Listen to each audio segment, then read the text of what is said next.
Nous rendons grâce au Seigneur pour le privilège qu'il nous accorde chaque fois de nous rassembler autour de l'essentiel. Amen, amen. Bonjour à toutes et bonjour à tous. Bienvenue à notre réunion de ce matin. Vous pouvez vous installer. Saluons les bien-aimés qui sont connectés. J'espère que vous nous recevez bien. Amen. Initialement, on avait prévu que ce dimanche, on puisse, le juste Emmanuel puisse continuer sur le message qu'il avait apporté le dimanche dernier. Mais voilà, ça ne serait pas possible. Donc le juste Emmanuel n'est pas disponible. Donc probablement ça va être le dimanche prochain, selon que le Seigneur le voudra. Amen. Nous faisons confiance au Seigneur au moment marqué par lui où il voudra qu'on aille encore en profondeur sur le message du dimanche dernier, on va le faire. Ceci étant, aujourd'hui nous allons plutôt revenir sur un message qu'on avait apporté il y a 2 dimanches, je pense. Et on va voir la partie 2. Qui se rappelle encore du message qu'on a reçu il y a 2 dimanches? Ah, c'est passé aux oubliettes déjà. Qui se rappelle? Il y a 2 dimanches, c'était quoi le message? On avait parlé de quoi il y a 2 dimanches? Shalom, juste.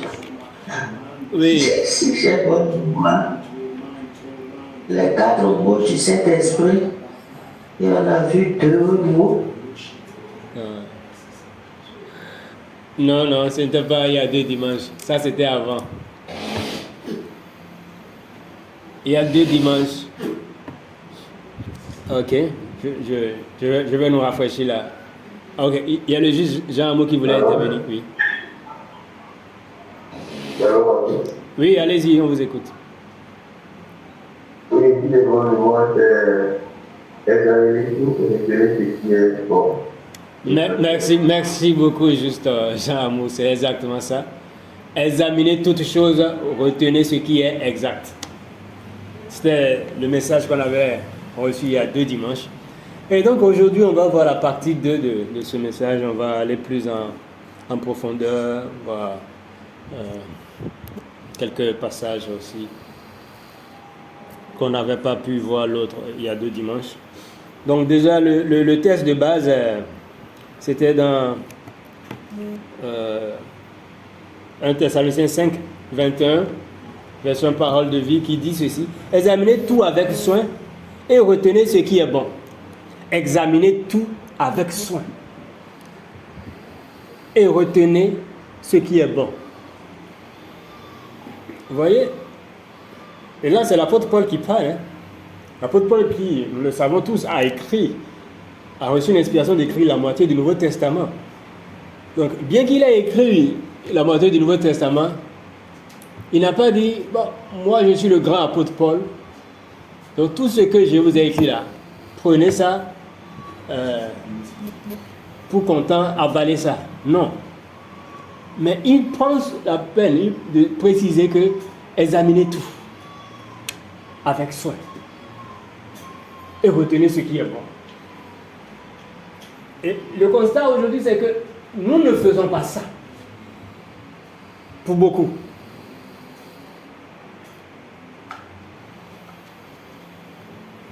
Aujourd'hui, est-ce qu'on prend le temps d'examiner ce que Paul a dit, par exemple? Est-ce qu'on prend le temps d'examiner? Aujourd'hui, on va te dire, non, mais c'est Paul qui a dit. Il y a 2 dimanches, j'avais partagé ça avec nous ici que un jour, j'intervenais sur un forum. Et bon, après, à la suite de mon intervention, ils m'ont viré du forum là. Il y a cela 4 ans, 3 ou 4 ans déjà. Et donc, j'intervenais et j'expliquais certains trucs. Et donc, les gens ne peuvent pas me dire, mais attends, lui là, toi tu te prends pour qui? Donc regardez, il est prétentieux et il veut même donc corriger l'apôtre Paul. ça m'a fait sourire. Je me suis dit, ben non, l'intention, ce n'est pas de corriger l'apôtre Paul. Mais la vérité est ceci. Paul, même dans ses écrits, a sans doute pu se tromper à certains endroits. Paul, dans ses écrits, à certains endroits, a sans doute dit des choses qui ne sont pas exactes. Ce n'est pas tout ce que Paul a dit qui est exact. Ok, j'entends peut-être quelqu'un qui va dire, mais n'était-il pas inspiré de Dieu? N'est-ce pas le Saint-Esprit qui a inspiré les écrits? Oui, c'est le Saint-Esprit qui a inspiré les écrits. Je n'en disconviens pas. Mais, il y a un mais. Et le mais, c'est quoi? Ne savez-vous pas? Ne savez-vous pas que le Saint-Esprit peut t'inspirer à dire et à écrire quelque chose qui n'est pas exact?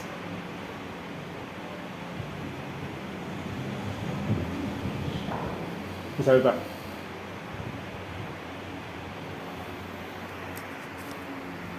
Si quelqu'un le sait, il peut le dire. Est-ce que vous savez ça? Tout au moins.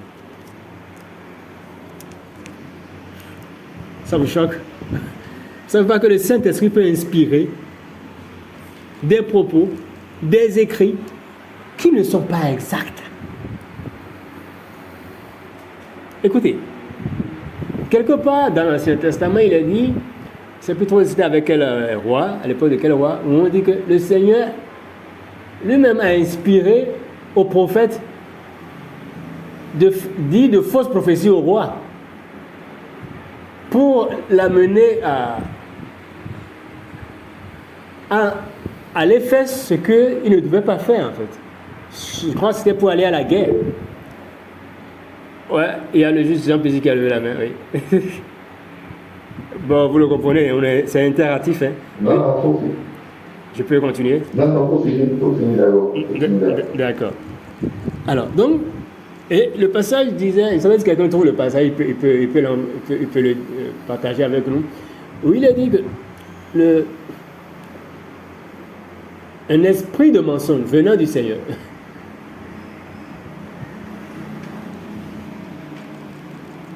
et les a amenés, ces prophètes-là, à faire de fausses prophéties. On va dire, non, roi, tu vas gagner. Vas-y. Oh, le Seigneur avait prévu que ce roi-là meure sur le champ de bataille. Et c'est pour ça qu'il a pris maintenant par le prophète. Parce que le roi, il croit à la parole des prophètes. Il passe par le prophète et dit, ok, dites-lui que d'aller, qui va remporter? Parce que le roi, il a consulté le prophète pour dire, est-ce que cette guerre-là, si je vais la remporter, est-ce qu'il doit y aller? Ils ont dit, oui, le Seigneur est avec toi, t'inquiète, tu vas remporter. Qui a inspiré ça au prophète? C'est le Seigneur.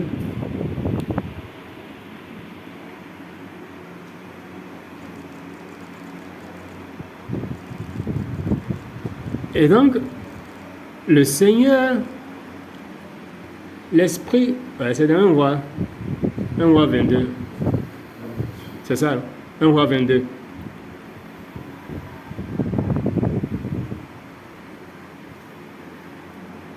Je lis le passage.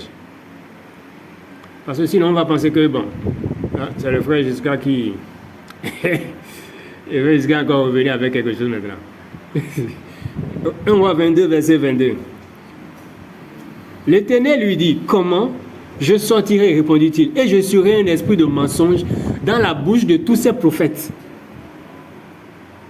L'Éternel dit, tu le séduiras et tu en viendras à bout. Sors et fais ainsi.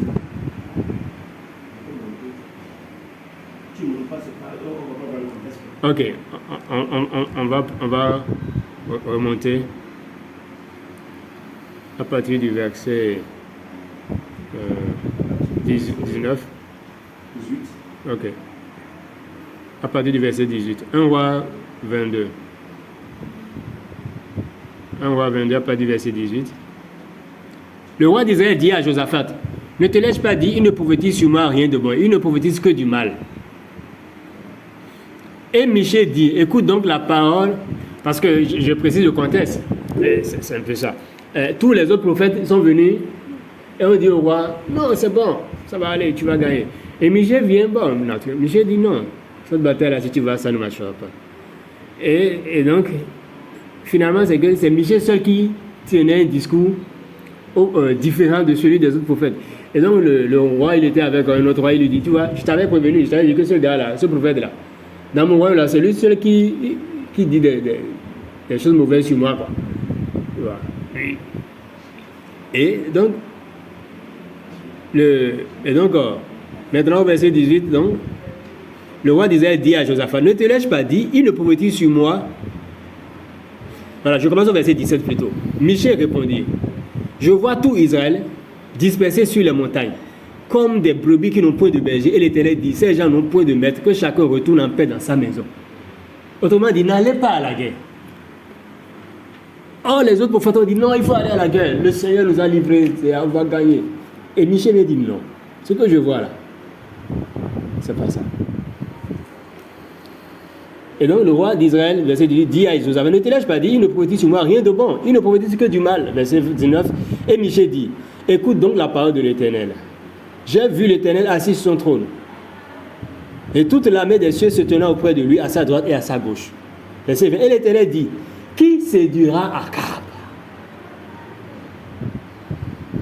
pour qu'il monte à Ramoth en Galade et qu'il y périsse?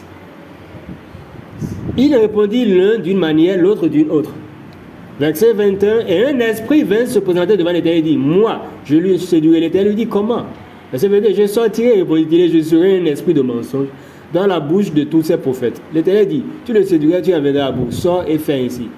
Et maintenant voici l'Éternel a mis un esprit de mensonge. L'Éternel a mis un esprit de mensonge. On n'a pas dit, hein? Comprenez, que quelqu'un d'autre a mis un esprit de mensonge. On dit l'Éternel a mis un esprit de mensonge dans la bouche de tous tes prophètes qui sont là. Et l'Éternel a prononcé du mal contre toi. Voyez un peu. C'est l'Éternel qui a fait ça. Les prophètes, ils ont prophétisé. Ils ont été inspirés par qui? Par l'Éternel.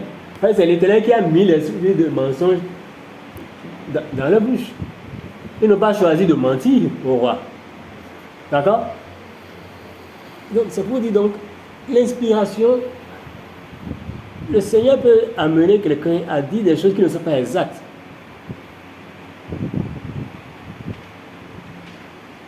Et donc, quand tu prends la parole de quelqu'un pour content, il y a un problème.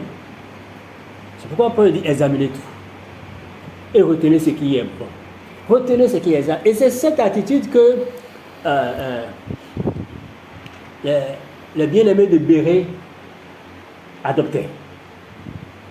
Et qui est très salutaire, que j'apprécie beaucoup. Dans Acte 17, je crois. On dit, Paul les a enseignés. Ils ont entendu l'enseignement de Paul. Toute une journée, pendant une semaine peut-être, pendant 2 semaines, 2 mois.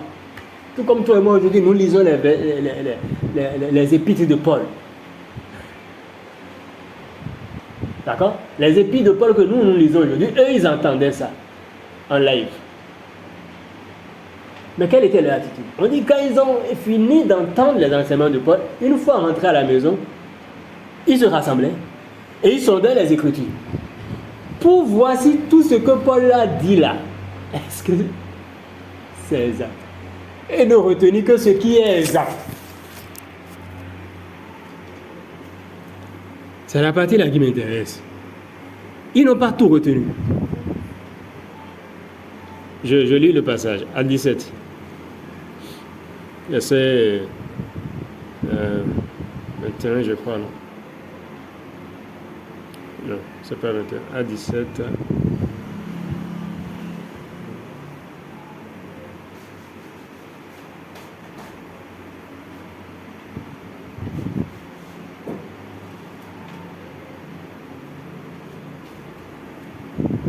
Voilà.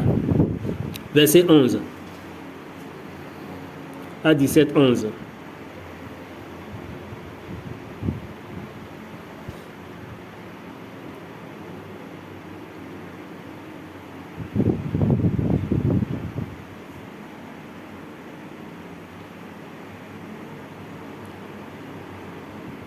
On dit, à 17, 11.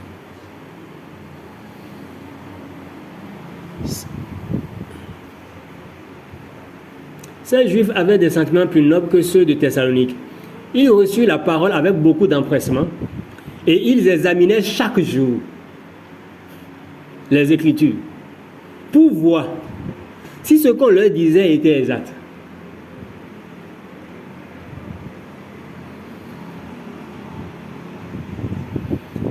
Parole de vie dit, chaque jour ils étudient les livres saints pour voir si les paroles de Paul sont exactes.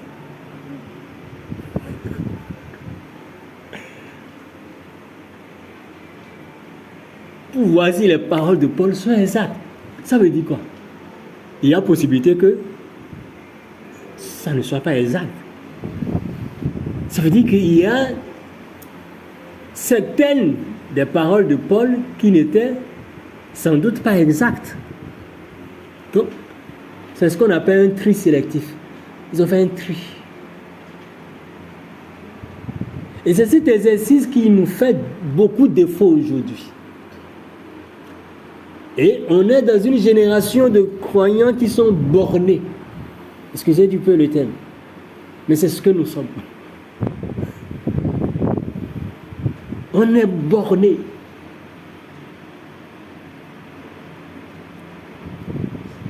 On ne prend pas du recul. On n'examine pas.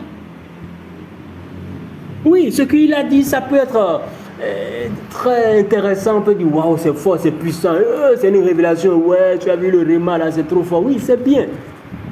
Mais allons au-delà. Allons au-delà du sensationnel. Allons au-delà de l'émotionnel. Et sondons les Écritures.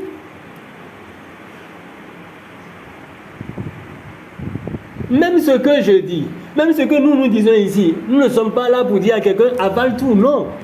Non. Mais examine. Allez réécouter encore. Pas une fois, pas deux fois. Les enseignements sont disponibles sur YouTube, sur notre chaîne YouTube, Christique TV. Allez réécouter, examiner. Examinez tout. Et retenez ce qui est bon pour vous. Retenez ce qui est bon. Retenez ce qui est exact. Ce qui exprime la réelle pensée du Père à notre égard. Ce qui exprime notre position auprès du Seigneur. Parce qu'on ne peut pas te dire que tu es possédé par un esprit démoniaque et tu vas croire ça. Si tu prenais le temps d'examiner cette parole à la lumière de ta position en Christ, tu dois pouvoir dire, mais ça, ce n'est pas exact. Nous sommes d'accord? Parce que je dis, ah ben non. S'il te plaît, juste ça. Oui. Oui, et permets-moi, je pensais que tu allais me laisser la parole après avoir dit que je vois que tu continues. Ah d'accord, désolé. Ouais, non, pardon. Non, moi je voudrais juste aller encore un peu plus loin par rapport à ce que tu dis, sans le contredire, et ça va justifier un peu ce que je veux dire. Aller encore un peu plus loin pour dire en fait que pour ma compréhension, Dieu, en fait, c'est Dieu qui fait toutes choses. Et il amène à avoir une certaine compréhension à un niveau donné. Et c'est ça pour moi, papa. Pour moi, je pense que c'est le niveau de compréhension que nous avons à un moment donné qui nous amène à prendre certaines choses pour vrai. Alors, vous m'entendez? Oui, on t'entend. On t'entend. Vas-y. Voilà. Oui. Voilà. Donc, c'est le niveau de compréhension que nous avons à un moment donné qui nous amène à prendre quelque chose pour vrai. Et quand on évolue, le niveau de compréhension supérieur que nous avons peut nous amener à prendre quelque chose pour faux, mais ce n'est pas pour autant que c'est faux. Donc, Paul nous a écrit des choses avec un niveau de compréhension donné qui était valable, qui était ce qui était en ce moment. Mais aujourd'hui, Dieu t'amène à voir encore un peu plus fort, un peu plus profond, qui te donne l'impression que oui, c'est bon. Il dit que c'est faux, comme tu dis, mais en réalité, c'est la compréhension que Paul avait en ce moment-là. Il n'est pas valable pour toi aujourd'hui parce que Dieu te donne une niveau de compréhension plus élevé. L'exemple simple, moi je donne, c'est toujours l'exemple du primaire, où 0 moins 1 pour nous était impossible. Et c'est ce qu'on nous a enseigné, jusqu'à ce qu'on ait le CE2. On le sait, comme on dit au Gabon. Mais quand tu viens au collège, on te montre que 0 moins 1 égale à moins 1. Et tu vas te dire, mais attends, mais le professeur le fait, il ne connaissait pas. Non, il connaissait. Mais c'est le niveau de compréhension qu'il fallait là, c'était ça. Donc, aujourd'hui, le Seigneur lui-même, il nous amène. Moi, je pense que même pour les comment on appelle, même pour les prophètes, un prophète ment quand il dit quelque chose qui n'est pas la vérité. Et Dieu, dans sa souveraineté, s'il a prévu confondre quelqu'un parce que pour un but ou qu'on ne sait pas, il doit amener la personne à dire quelque chose, et lui, comme c'est lui qui est l'auteur, c'est lui qui donne, qui nous amène, qui met le vouloir et le faire, c'est lui qui suscite les pensées. Donc il amène à dire et il ne le fait pas. Donc on comprend la personne pour mentir, mais pour quel but le faire, on ne sait pas. Mais pour autant, c'est lui qui a amené la personne à dire la chose et il a choisi de ne pas réaliser. Et c'est ça qu'on voit que comme menteur, quand tu dis à ton enfant, je vais te donner ci et que tu ne le donnes pas, tu es pris pour menteur. Mais quand toi tu le disais avec une bonne volonté, tu le disais avec beaucoup de choses là. Donc je pense que ce que tu dis, c'est ça en fait. Et la profondeur que le Seigneur nous donne nous amène à voir des choses aujourd'hui, comme pour voilà, des choses que Paul a écrit, que tu as écrit, que j'avais écrit, comme le niveau, je veux dire, primaire, parce que là, on est passé au collège, on est passé à l'université avec le Seigneur, où est-ce que tu fais l'expression de certains. Et c'est ça, et je pense que comme tu le dis, la Bible ne s'arrête pas à Paul, Pierre, Jacques, à tous ceux qui ont écrit, parce que quand eux ils écrivaient, il n'y avait pas de Bible. Donc on ne peut pas se conformer ou se confiner seulement ces choses-là, vous dites, Paul a dit, qui a déjà pas dit non. Le Seigneur continue de parler, il continue d'agir, il continue de révéler ses plans, il continue de révéler. Donc on ne peut pas se border à ces gens et dire, bon, parce qu'il ne s'est pas dit, parce que ce n'est pas écrit, pour moi, ce n'est pas gardé. Aujourd'hui, le Seigneur nous donne un niveau de compréhension et qui nous amène à regarder ces choses-là, un peu comme on dit, comme de l'amour, ou bien des choses élémentaires. Et on comprend ceux qui sont encore attardés à rapport à ça, après comprendre. C'est l'étape que le Seigneur a voulu leur mettre, c'est ce que le Seigneur a voulu leur donner de comprendre aujourd'hui. Quand il va faire grâce, s'il a voulu pour eux de comprendre mieux, ils comprendront. Donc voilà, c'est pour aller dans le même sens que toi et rajouter un niveau de compréhension, ou de dire que voilà, ce que nous on dit aujourd'hui, ce qu'on disait il y a quelques années, c'est pas la même chose qu'on dit aujourd'hui. Parfois, on suit nos émissions, on regarde, on rigole. Ça ne veut pas dire que ce qu'on disait en ce temps-là, c'était faux. Même c'était le niveau de compréhension. Mais moi, je dis toujours, la compréhension que le Seigneur te donne t'amène toujours à la liberté. Ça, il faut comprendre. Si le Seigneur ne te donnera jamais un niveau de compréhension qui va t'enfermer plus dans la peur, dans le non. Plus tu grandis avec le Seigneur, plus tu deviens libre. Et c'est ça. Donc nous, quand on a commencé, à un moment donné, on était encore enfermé dans plein de choses. Mais il nous donnait une compréhension qui nous faisait dire des choses qui aujourd'hui, quand on regarde, on a envie de prendre le YouTube là et digérer quoi, qu'est-ce qu'on a dit comme ça? Mais c'était peut-être vécu avec des passages à la feuille, des choses qui peuvent sembler faux aujourd'hui, mais non, c'est pas faux. C'est qu'on a acquis plus de liberté parce qu'on le connaît plus. Donc c'est ce que je voulais dire. Merci. Merci beaucoup, Jean PJ, pour cet apport.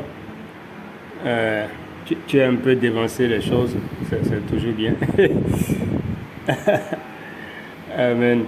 Ah, ça vient alors. C'est la communion d'esprit. Amen. Tu as un peu dévancé les choses parce que on venait sur ce point-là. Donc je vais donner le passage rapidement alors, pour qu'on puisse voir. Pour dire que réellement, on progresse avec le Seigneur. Et il faut qu'on soit conscient de ça en fait. Le point c'est juste qu'on soit conscient. Parce qu'avec le Seigneur, on progresse. Parce que si tu n'es pas conscient de ça, tu peux manquer quelque chose. Et des fois, on est hypocrite. On est hypocrite dans quel sens? Et il y a beaucoup de choses, on va te dire non, mais c'est écrit, c'est la Bible qui le dit, on reste campé dessus. On dit non, mais c'est écrit, il est écrit. Mais d'accord, si on doit se baser sur le il est écrit, ben ça veut dire que donc tout ce qui est écrit là, on le prend pour content. On l'applique, n'est-ce pas? Donc on va voir 2 ou 3 exemples de ce qui est écrit. Je vais vous demander, qui fait ça? Pourquoi on ne fait pas ça? Pourtant c'est écrit. Deutéronome 22, verset 20.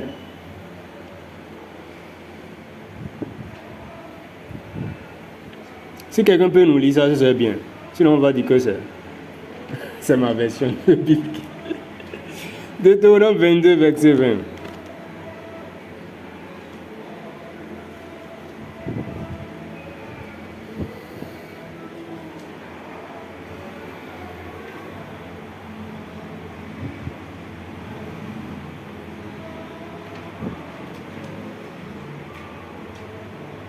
Quelqu'un a trouvé?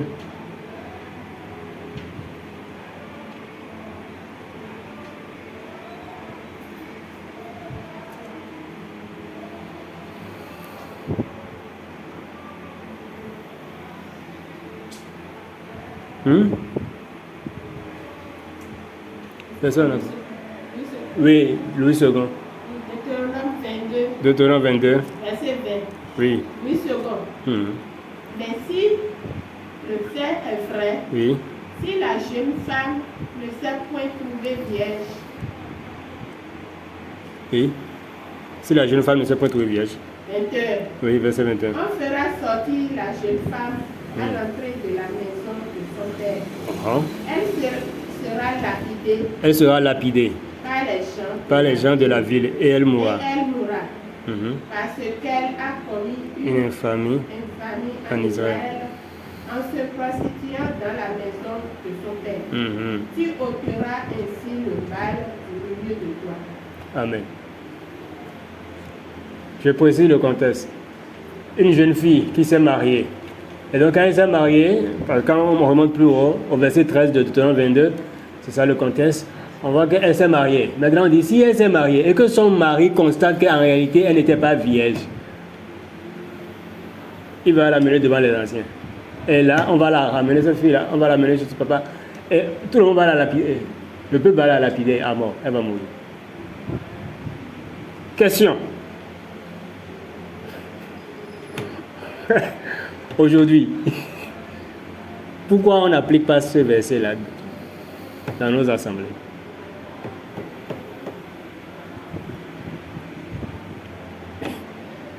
Si on appliquait ça, je dis que même... Bon, on va lapider. On va lapider avant beaucoup de mamies pasteurs.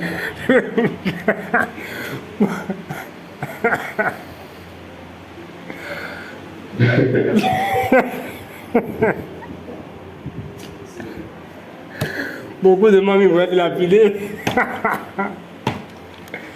Vous voyez un peu. Pour dire quoi? Bon, soyons un peu sérieux. Allez. C'est pour dire simplement que... Vous voyez, quand ça arrange là, quand ça semble arranger, on dit que... Parce que quelle est la raison évoquée par exemple pour ne pas appliquer ce verset-là? Dites-moi. C'est quoi la raison qui est évoquée souvent? C'est pour dire que non, ça c'est l'ancienne alliance. Ou bien, on est d'accord? On dit non, ça c'est l'ancienne alliance, on n'est plus sur l'ancienne alliance. Ah. Quand il s'agit de ça, on n'est plus sur l'ancienne alliance. Mais quand il s'agit d'apporter à la maison du trésor vos dîmes, là, on ne dit plus ça. Ou bien, on devient sélectif dans le mauvais sens. Et il y a plein de passages comme ça. Il y a un passage, par exemple, toujours, je crois, dans le Deutéronome, non bien Lévitique, où il a dit que si, par exemple, et c'est ce qui s'est appliqué en Israël, si, par exemple, quelqu'un meurt et qui n'a pas pu faire il n'a pas de postérité, hein, sa femme, son frère va prendre sa femme. Sa femme devient l'épouse de son frère. C'est ça, hein? Oui, je sais. Mais aujourd'hui, je parle dans le milieu dit chrétien. D'accord? Dans le milieu dit chrétien, est-ce que ça se fait? Si quelqu'un veut faire ça, qu'est-ce qu'on va dire de lui? Parce que ça se fait dans certaines cultures. Par exemple, au Bénin, il y a des cultures, des endroits où ça se fait. Mais de quel œil cela est vu par ceux qui se disent chrétiens? Ils considèrent ça comme une abomination, non? Ou bien? C'est une femme. Mamie pasteur, elle n'a pas eu d'enfant. Hein? Avec daddy pasteur. Et daddy décède. Est-ce qu'elle va accepter que le petit frère de daddy pasteur, lequel petit frère est un charlatan, un féticheur, est-ce qu'elle va accepter qu'il est un gars cloté, qui est un demi-clochard? Est-ce qu'elle va accepter qu'il puisse la prendre pour femme? Et qu'il y a déjà peut-être 6 femmes ou 8 femmes, est-ce qu'elle va accepter? Elle va refuser. En prétextant quoi? Pourtant, c'est dans la Bible, non? Pour dire quoi simplement? Pour dire que le point en disant tout ça, c'est quoi? C'est que il ne s'agit pas, et c'est important, il ne s'agit pas juste d'avancer que c'est écrit dans la Bible. Non. Comme j'aime le dire, tout est écrit dans la Bible. Hein? Tout est dans la Bible. Même tuer quelqu'un, c'est dans la Bible. Hein? D'accord? Le même Dieu qui a dit, vous ne tuerez point. C'est le même Dieu qui va encore envoyer le peuple et a dit, tuez tous vos ennemis. Ou bien, et il dit, ne laissez personne. Tuez même jusqu'au bébé. Et c'est là où beaucoup, je ne sais pas si vous entendez ce courant de pensée aujourd'hui, où beaucoup de ceux-là qui se disent être défenseurs des traditions africaines, c'est la part qu'il leur a donnée. Je n'ai rien contre eux, j'apprécie. Il y a ce courant de pensée où ils disent que non, vous voyez, la Bible est contradictoire. Il a dit si, après il dit autre chose, c'est contradictoire. Non, ce n'est pas contradictoire. C'est exactement comme le juge Jean Pézé a si bien fait d'illustrer avec l'exemple de l'école. À l'école, on t'a dit 0 moins 1. C'est impossible. On ne peut pas soustraire 1 de 0. On ne peut pas soustraire un nombre de 0. Mais la même école vient te dire que 0 moins 1 égale à moins 1. Pourquoi ceux-là qui se disent défenseurs des traditions africaines ne disent pas que l'école est contradictoire? Que l'enseignement à l'école est contradictoire? Hein? Mieux, arrivé au collège, en terminale, on va même entendre qu'une lettre alphabétique peut être élevée au carré. Et ça va donner le moins 1 là. I au carré égale moins 1, nombre complexe. Ça semble contradictoire, non? Mais ce n'est pas contradictoire. Il y a juste une évolution dans ta compréhension. On voit que, parce que imagine l'enfant qui est au C1, C2. Tu vas pas lui dire que I au carré égale moins 1. Tu vas l'embrouiller, non? À peine il vient de sortir, de commencer par connaître l'alphabet A, B, C, D. Et tu vas comprendre, que tu peux mettre I, qui est lettre de l'alphabet français, que tu peux mettre I au carré. Et ça te donne moins 1. Est-ce que ça ne va pas l'embrouiller? Oui, c'est vrai, mais ça va l'embrouiller. Donc, tu ne lui dis pas encore. Tu attends d'abord que sa capacité à comprendre les choses puisse s'agrandir, que son champ de compréhension puisse s'élargir d'abord, avant de lui donner. Et c'est comme nos enfants aussi à la maison. On leur parle selon un langage qu'il peut comprendre, dans un langage qu'il peut comprendre, ou bien tu ne vas pas employer certains mots avec ton enfant de 2 ans. Les mots que tu vas employer avec l'enfant de 3 ans, 4 ans, ce ne sont pas les mêmes mots que tu emploieras avec un enfant qui a déjà 17 ans. N'est-ce pas? Par exemple, même si tu veux parler par exemple de la sexualité avec ton enfant de 6 ans ou de 7 ans, est-ce que tu emploieras les mêmes thèmes que tu emploieras avec son grand frère ou sa grande soeur qui a 17-18 ans? Non. Parce qu'il ne comprendra pas.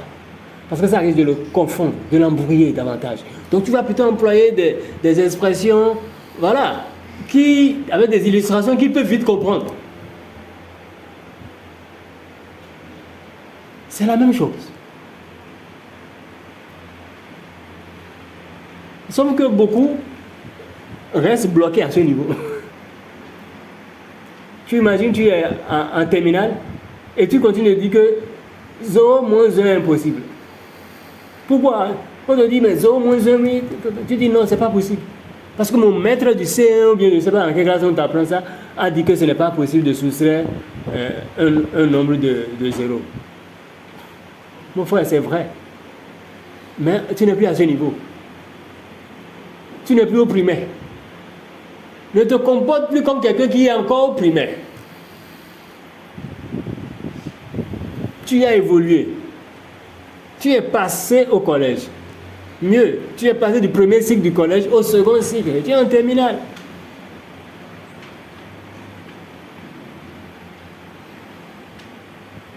Donc c'est comme ça en fait. Mais souvent on reste bloqué à un niveau donné, on dit non, c'est comme ça, la Bible a dit. Et les gens, c'est là où je parle de on est borné en fait. On reste bloqué là, on dit, ah, il est écrit. Il est écrit. Il est écrit. Il est écrit. Amen. Et donc ce qui amène à accepter des choses qui ne sont pas vraies et à avaler des choses qui ne sont même pas exactes pour notre niveau. Et même, je dirais même, des choses qui ne sont même pas vraies. Vous savez, aujourd'hui, il y a cette tendance à mettre sur le compte du Seigneur des paroles qu'il n'a jamais dites. Je le disais le vendredi que dans la semaine, j'étais tombé sur un commentaire sur TikTok où quelqu'un a mis un commentaire et ceci dit que Dieu a dit que si tu fermes ta bouche, ta destinée sera close.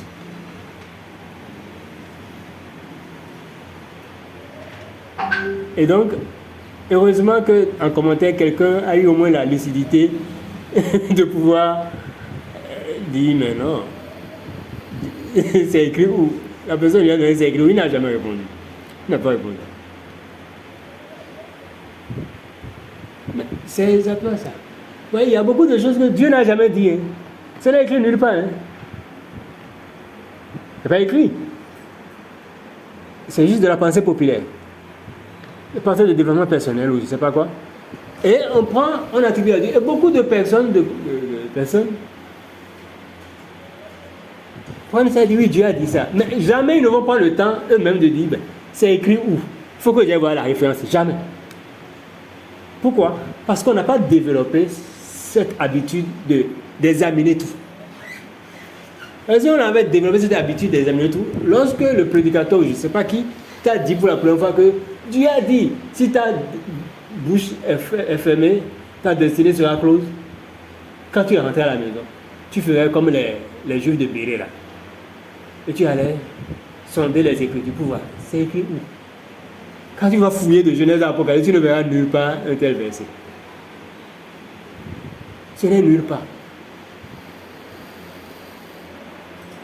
Mais voilà comment les gens essaient ça. Et c'était pour justifier quoi? Que le fait que donc si tu veux que les choses changent dans ta vie, que ta destinée, il y a une percée, breakthrough, hein, voilà, tout ça, il faut que tu ouvres la bouche, tu pries quoi. Tu dois parler, faire des déclarations pour tout ça. Ouais, un peu.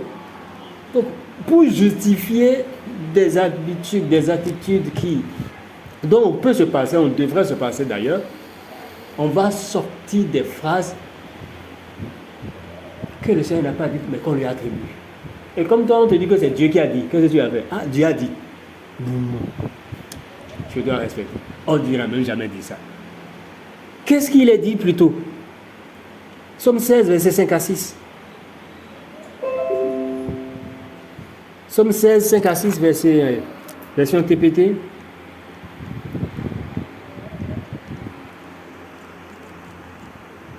Connaissons le passage là.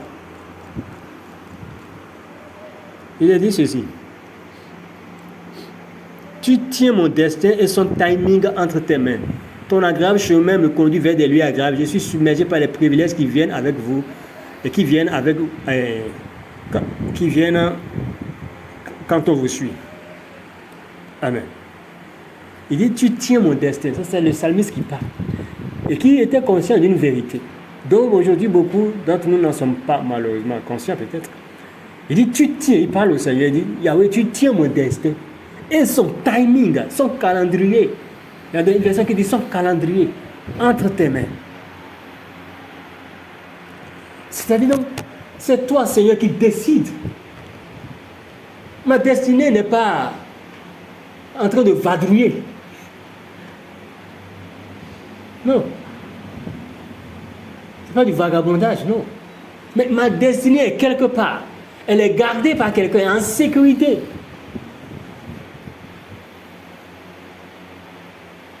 Il n'y a donc pas lieu de dire que si je fais ma bouche, ma destinée sera close. Qu'est-ce qu'il va dire? C'est comme si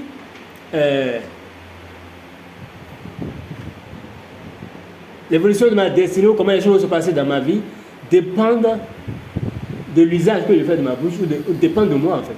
Oh, c'est pas ça. Oh, ce passage de Somme 16, 5 à 6, version TPT, nous fait comprendre tout le contraire, à savoir qu'il dit, tu tiens ma destinée, mon destin et son timing. Son calendrier, ça dit, chaque étape, comment les choses vont se passer, c'est dans les mains du Seigneur. Donc ça ne dépend pas de quelqu'un. Tu n'as donc pas à t'attarder sur les ennemis de ma destinée. On entend souvent ça. On te dit qu'il faut prier, il y a les ennemis de ta destinée. Il faut les combattre. Comment il peut avoir des ennemis de ma destinée? S'il existe, tant mieux. Mais ce qui est certain, c'est que même s'il existait des ennemis de ma destinée, cela n'a aucune importance. Cela n'a aucune incidence sur ma destinée. Pourquoi? Parce que ma destinée est gardée dans les mains du Seigneur.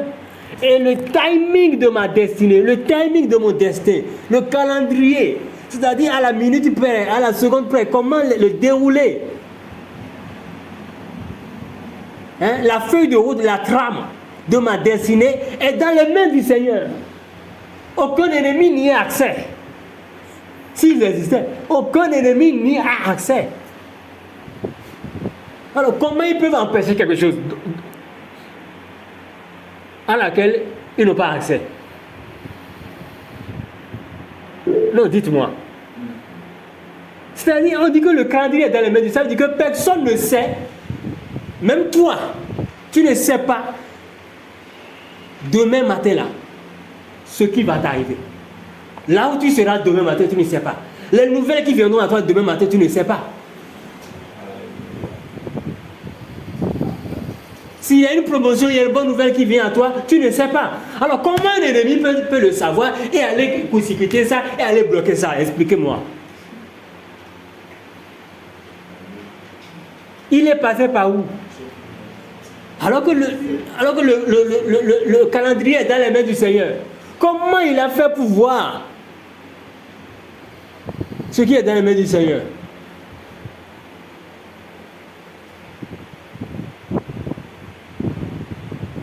À un moment donné, c'est à croire que nous ne savons pas qui est notre Seigneur. Somme 16, 5 à 6, version TPT. À un moment donné, c'est à croire que nous ne savons pas qui est notre Seigneur. Parce que si nous savons, pas de manière intellectuelle, mais de manière spirituelle, profonde, consciencieuse, si nous savons réellement qui il est, il y a des choses que nous ne pouvons pas accepter en fait, que nous ne pouvons pas tolérer, simplement. Examine tout. Quand tu entends de telles choses, quand on te dit de telles choses, examine. Aujourd'hui, nous sommes sur les réseaux sociaux, il y a beaucoup d'informations qui passent, beaucoup de choses, on tombe sur des prédications. Ça sent beau, ça sent bien, mais bien aimé, ça je le dis, je le redis encore, s'il vous plaît, examinez. C'est subtil.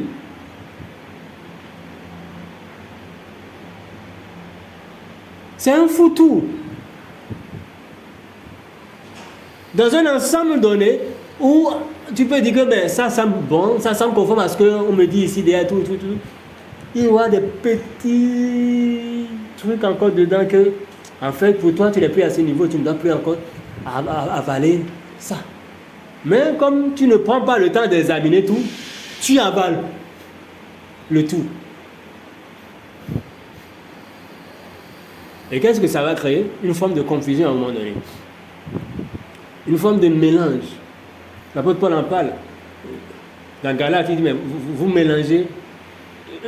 Une version qui dit, vous faites un mixage de la loi et de la grâce. Vous êtes dans un mélange en fait.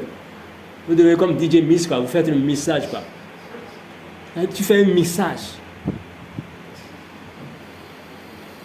Quand tu fais le mixage, ça ne peut pas aller. Et donc il faut pouvoir apprendre à examiner tout. Et retenir ce qui est bon. Donc il faut que ça passe par le filtre. Il faut filtrer, quoi. Vous voyez, des fois, à la cuisine, on filtre, non? Il y a des choses qu'il faut filtrer d'abord. Sinon, il y a des débris, ou bien des déchets là. Si tu ne filtres pas, tu vas tout prendre. Mais ce n'est pas bon. Donc, il faut filtrer. Donc, examiner tout, c'est à filtrer, en fait. Et retenir seulement ce qui est bon. On peut dire que telle tisane, c'est bon, mais tu ne peux pas la tisane, il faut filtrer. Ou bien, parce qu'il y a des parties que ce n'est pas bon. Donc, il faut filtrer, mais toi, tu prends tout. Non, ça va créer des dégâts.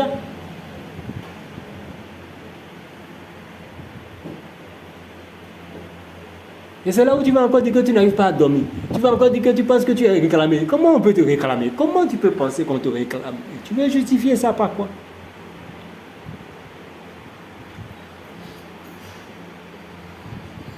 Comment tu peux penser que... aujourd'hui, il y a cette proportion. Dès qu'il y a une guerre, dès qu'il y a quelque chose qui se passe, en même temps, on dit, dans ce pays, quand il y a eu Covid, en même temps, on dit que c'est la fin du monde. Vous vous rappelez? Ça fait 5 ans déjà. Hein? Vous vous souvenez de l'époque là? Avec des prières pas possibles. On en est où aujourd'hui? Donc on dit que préparez-vous pour l'enlèvement. Il y avait des messages. On dit, bon, qu'ils vont laisser les messages pour que quand ils vont partir là, ceux qui vont rester sur la terre là, ils puissent venir écouter ces messages là. Hein? Ils doivent acheter des pantalons, des jeans bien durs. Sinon, parce qu'ils n'auront plus possible d'acheter, que avant d'acheter, il faut porter la marque de la bête. Ça, on comprend ce qu'on appelle la marque de la bête. On va revenir sur tout ça un jour, peut-être, si le Seigneur le veut. Donc, il faut faire ton stock de jeans bien dur. Et en disant aux gens, il faut acheter il faut que vos calcils soient bien propres, sinon quand enlèvement là, on va retrouver des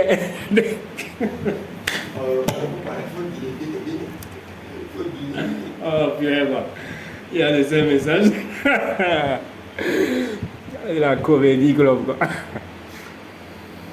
Non, des messages de peur. Sauf que quand on le dit, la manière dont c'est emballé, vous savez, il y a quelque chose. Et là, j'insiste dessus. Vous savez, quelqu'un peut faire un bon emballage et t'apporter un cadeau. L'emballage est tellement joli, tu dis waouh, c'est tellement beau. Mais l'emballage extérieur ne garantit pas la qualité de ce qui est à l'intérieur. Je répète, l'emballage extérieur ne garantit pas la qualité de ce qui est à l'intérieur. Et c'est ce à quoi nous assistons aujourd'hui. Bien aimés, faisons attention.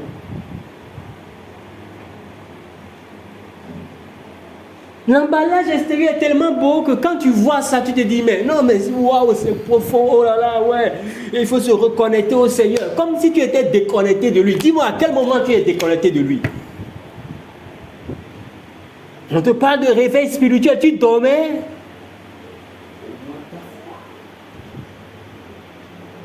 Tu es en crise, on te dit de te réveiller. Qui va se réveiller? Tu ne vis plus. On dit à un moment de se réveiller. Va au cimetière, dis au mort là-bas de se réveiller. Va à la morgue, dis au mort là-bas de se réveiller. Pourquoi on ne va pas le dire? On te parle de réveil spirituel. Chaque année, réveil spirituel. Il faut un réveil spirituel dans la nation. Il faut un réveil spirituel. Chaque année, réveil. Bon,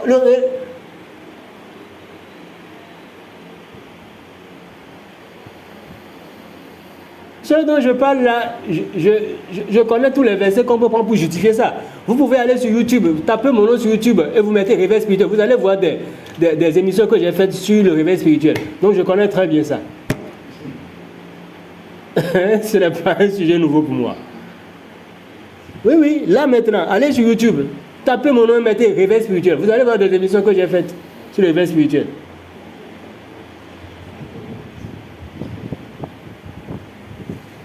Mais comme le juge Jean-Pierre a dit, il y a des choses quand nous-mêmes on veut voir, je dis, on en rit, on dit ouais.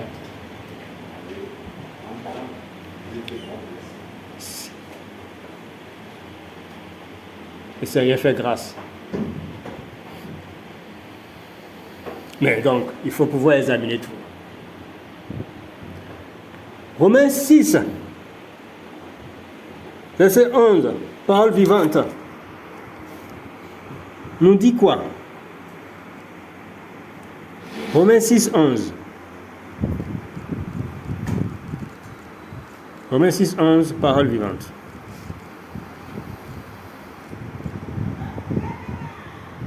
Il dit ceci. Regardez-vous d'autre part comme vivant pour Dieu dans une communion ininterrompue avec lui, puisque vous êtes en Christ notre Seigneur. Regardez-vous comme vivant pour Dieu dans une communion ininterrompue. Alors nous sommes dans une communion ininterrompue, c'est ça qui est la vérité. Dès lors, il n'y a pas lieu de parler de déconnecter de Dieu. Il faut maintenant chercher à te connecter. Bien-aimé, à aucun moment tu ne peux te déconnecter de Dieu.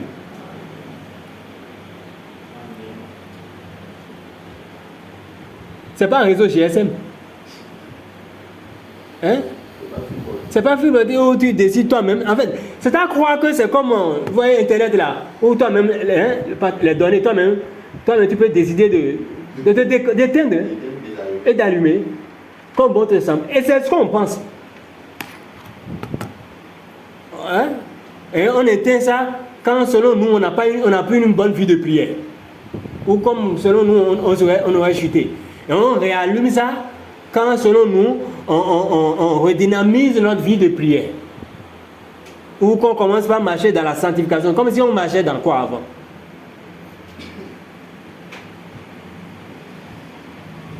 Or, il est écrit, noir sur blanc, dans votre Bible, que vous êtes dans une communion ininterrompue avec Dieu. Et il dit, regardez-vous comme étant ainsi. Voilà la manière dont vous devez vous voir. Voilà ce dont vous devez être conscient. Ne laissez personne d'autre vous dire le contraire. Alors, si je suis dans une communion ininterrompue avec lui, pourquoi tu me parles de connexion? Pourquoi tu me parles de déconnexion? Pourquoi tu me dis que je dois me reconnecter au Seigneur? Que les temps sont mauvais? Quel temps est mauvais? Que les temps soient mauvais ou pas, ce n'est pas mon problème. Je suis connecté, je suis dans une communion ininterrompue avec lui. Pourquoi tu me parles d'enlèvement? Je viens sur ce sujet-là. Pourquoi tu me parles d'enlèvement? Enlèvement pour aller où? Dites-moi, répondez-moi, s'il vous plaît. L'enlèvement là, c'est pour aller où? Oui. L'enlèvement là, c'est pour aller où? Répondez-moi, s'il vous plaît. L'enlèvement, c'est pour aller où? Les gens seront enlevés pour aller où? Vous me dites, je ne sais pas. Aidez-moi à savoir. Bien-aimé, dites-moi. Aïe. C'est à quoi que vous n'avez jamais entendu parler d'enlèvement? Oui. Répondez. Il viendra nous chercher un jour. Pour aller où? Pour aller rester avec lui. Avec lui. Où? Où? Hein? Dans sa cité. Ah, il a une cité. La cité est où? La cité est au ciel. Hein? Ah, au ciel. Ok. C'est ça. Donc, ça veut dire que on n'est pas encore avec lui. Hein? Non. Vous avez dit, il va venir nous chercher pour que nous allons rester avec lui. Question, on n'est pas encore avec lui alors? On est déjà avec lui. On est déjà avec lui. Et il va encore venir nous chercher. Tu es avec lui. Bon, maman, je suis avec vous ici. Et on va dire que je vais venir vous chercher. Si on dit que quelqu'un va venir te chercher, ça veut dire que la personne n'est pas là avec toi et qu'elle va venir. C'est ça, hein? Elle va quitter ailleurs pour venir vers toi. Est-ce qu'on se comprend? C'est ça, hein? Or, vous affirmez encore que nous sommes avec lui déjà. On a lu Romains 6, 11, parole vivante qui dit nous sommes dans une communion ininterrompue avec lui. On est avec lui. À quel moment il est déconnecté de nous, il est parti? Parce que ça ramène encore à la déconnexion en fait. Si tu dis qu'il va venir, c'est que j'irai là-bas parmi les anges. Et Emmanuel me consoler. Ah, oh là. Passant mon Hey. Dira Jésus, Oh là. un grand montagne. Si me dirait là-bas. On met la main sur la poitrine. Ouais. Et on se couche pas tête. Emmanuel me consoler. Passant mon temps à la louange. Dira Jésus un grand merci. Alléluia. Amen.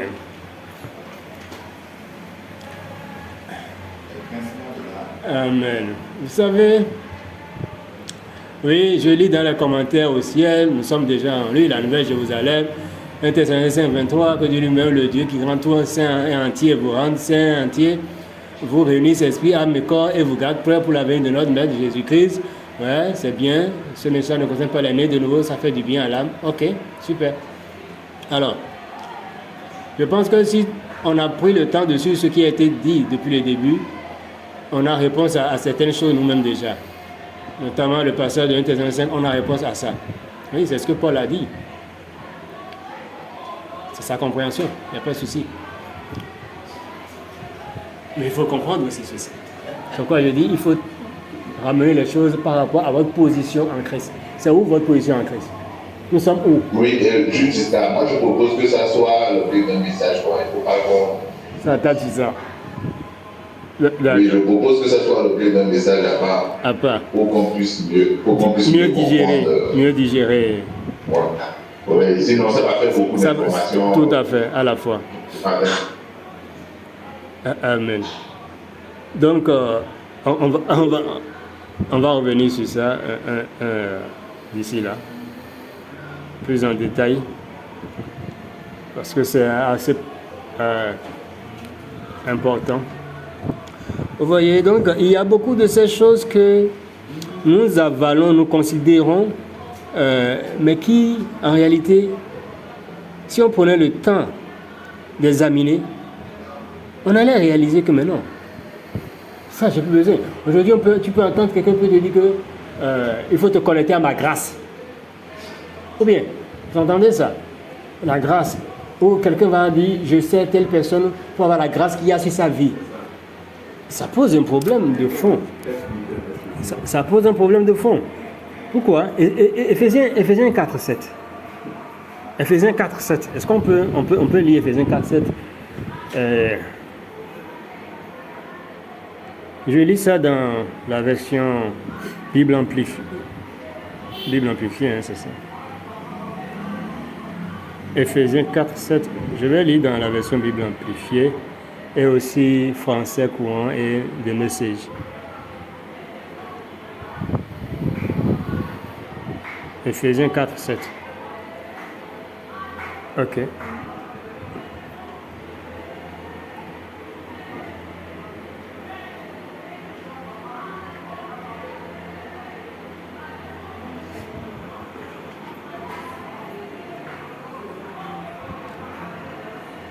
Dans Bible amplifiée, Éphésiens 4, 7, voici ce qui est dit.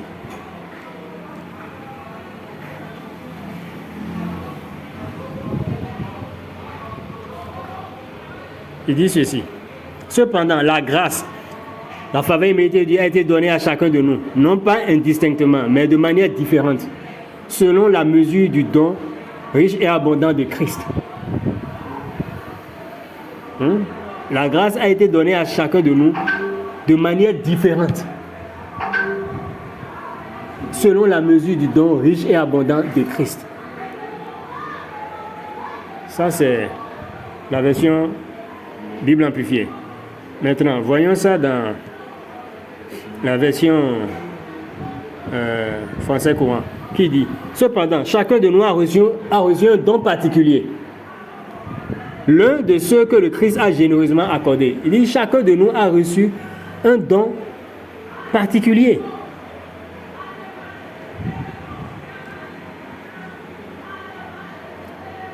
Donc c'est maintenant dans le message. Le message dit: mais cela ne signifie pas que vous devez tous avoir la même apparence, le même langage et la même conduite. Par la générosité de Christ, chacun de nous reçoit un don particulier. Voyez un peu. Il dit: cela ne veut pas dire que, signifie pas que vous devez tous avoir la même apparence. Oh, c'est ce qu'on fait aujourd'hui. On va dire: celui-là, cet homme de Dieu là, la grâce de sa vie là, si tu veux avoir la grâce de sa vie là, il faut qu'on pas t'habiller comme lui. Le gars commence par laisser ses cheveux pousser et faire afro. Toi, mais tu laisses tes cheveux pousser pour faire afro. Et on voit cette tendance aujourd'hui. Si c'est costume blanc, il porte tout le temps. Tous ceux qui sont sous lui là aussi, comment porter costume blanc parce qu'ils disent qu'ils veulent aussi avoir la grâce, la l'onction sur lui. Oh, Paul dit, Paul qui est si bien cité dit: vous ne savez pas que vous devez tous avoir la même apparence, non. Ça ne veut pas dire que nous devons avoir le même langage et la même conduite. Mais les gens veulent forcément se comporter exactement comme le devancier ou le leader, le bishop, le pasteur, le prophète et tout. S'il se rase la tête, même toi que ta tête là, raser c'est pas joli à voir, tu vas raser ça quand même. Il laisse les bas pousser, hein? Toi aussi tu laisses tes bas pousser. C'est du suivisme en fait, aveugle. Voyez un peu. Alors Paul dit que non, chacun a reçu un don particulier. Il dit: il a accordé la grâce, une grâce de manière différente. Ce qu'il m'a donné, c'est pas ce qu'il t'a donné. Et donc, sans nous en rendre compte, nous virons dans la convoitise. Nous virons dans la convoitise. Nous on convoite ce que l'autre a. Et on pense que c'est spirituel. Non. On convoite, on dit: ah, je veux ça. C'est à croire que le Seigneur ne sait pas ce qui est bon pour toi. Or, le Seigneur ne nous donne pas ce que nous demandons. J'atterris par là. Le Seigneur ne nous donne pas ce que nous demandons. Le Seigneur ne nous donne pas ce que nous prions. Le Seigneur ne nous donne pas ce que nous désirons. Mais le Seigneur nous donne ce qu'il a à nous donner.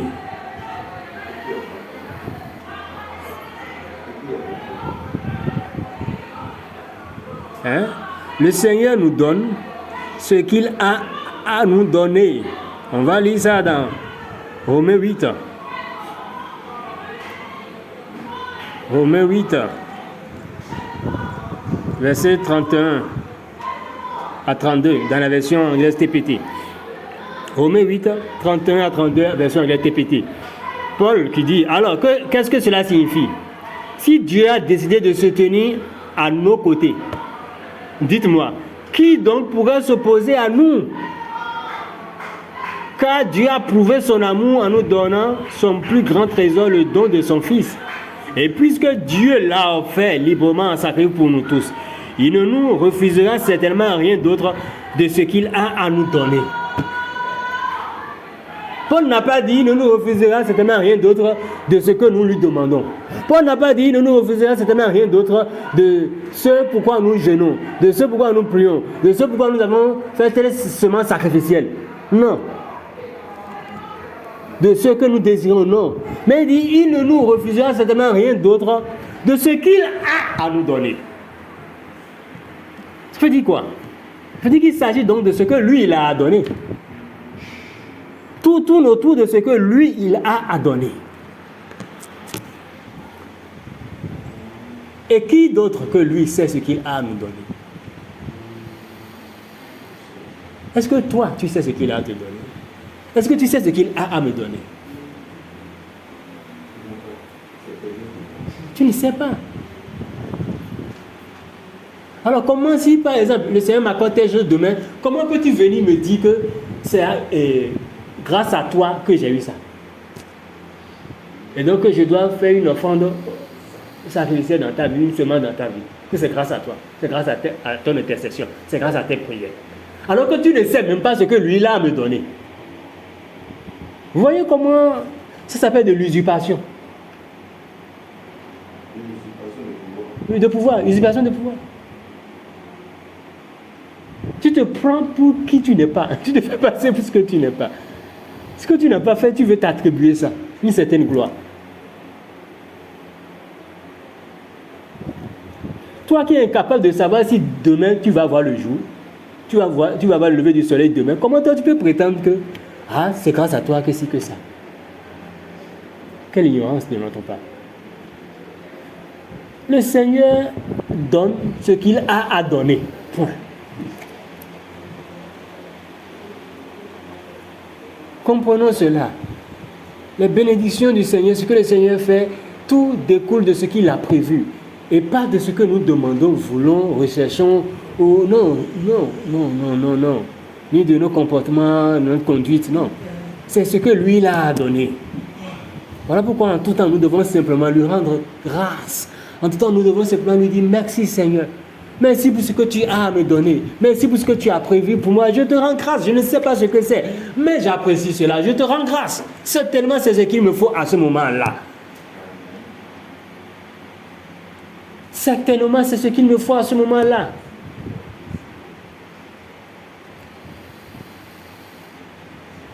Ce n'est pas, il n'y a rien de mauvais.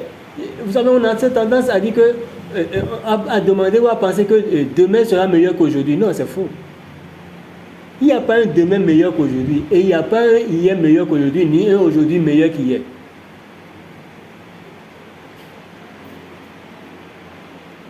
Parce que si tu penses ça, ça veut dire que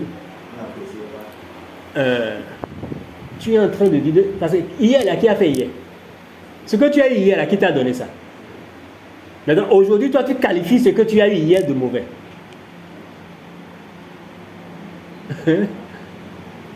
Ça veut dire que tu es en train de dire que ce qu'il avait fait hier, c'était mauvais.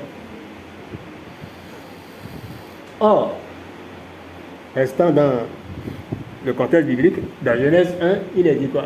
Quand il finit de tout créer, il dit quoi? On dit, Dieu vit que tout ce qu'il avait fait était bon. Qui a fait le passé? Qui a fait le présent? Le futur. On dit qu'il a vu que tout ce qu'il a fait était bon. Ça veut dire qu'à ses yeux, de son point de vue à lui, le passé est bon. Ton passé est bon. Je ne sais pas si ce que je dis là, quelqu'un est en train de comprendre ça. C'est-à-dire, du point de vue du Seigneur, ton passé est bon. Peu importe les événements qui sont survenus dans ta vie, dans ton passé. Du point de vue du Seigneur, ton passé est bon. Ton présent est bon. Ton futur sera bon. De son point de vue à lui.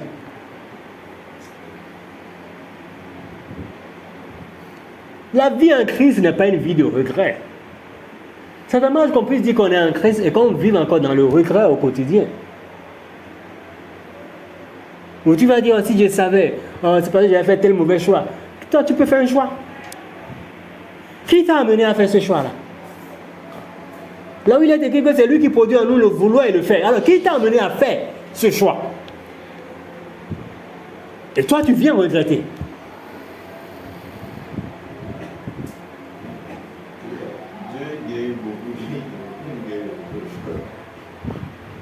Quelqu'un va dire, si je savais,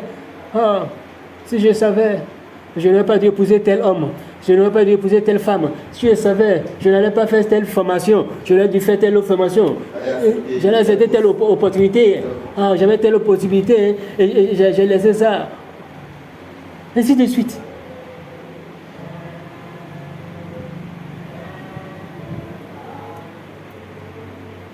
La vérité est ceci. Il ne nous est pas donné d'apprécier des choses. Il ne nous est pas donné d'apprécier des événements dans la vie. Cela revient au Seigneur seul. Ce qui nous est donné de faire, c'est simplement de l'apprécier lui. C'est lui que nous devons apprécier. Amen. C'est le Seigneur que nous devons apprécier. Et ne pas nous focaliser sur les événements en fait de la vie, ce qui se passe. Parce que tous les événements de la vie viennent de lui. Tous les événements viennent de lui.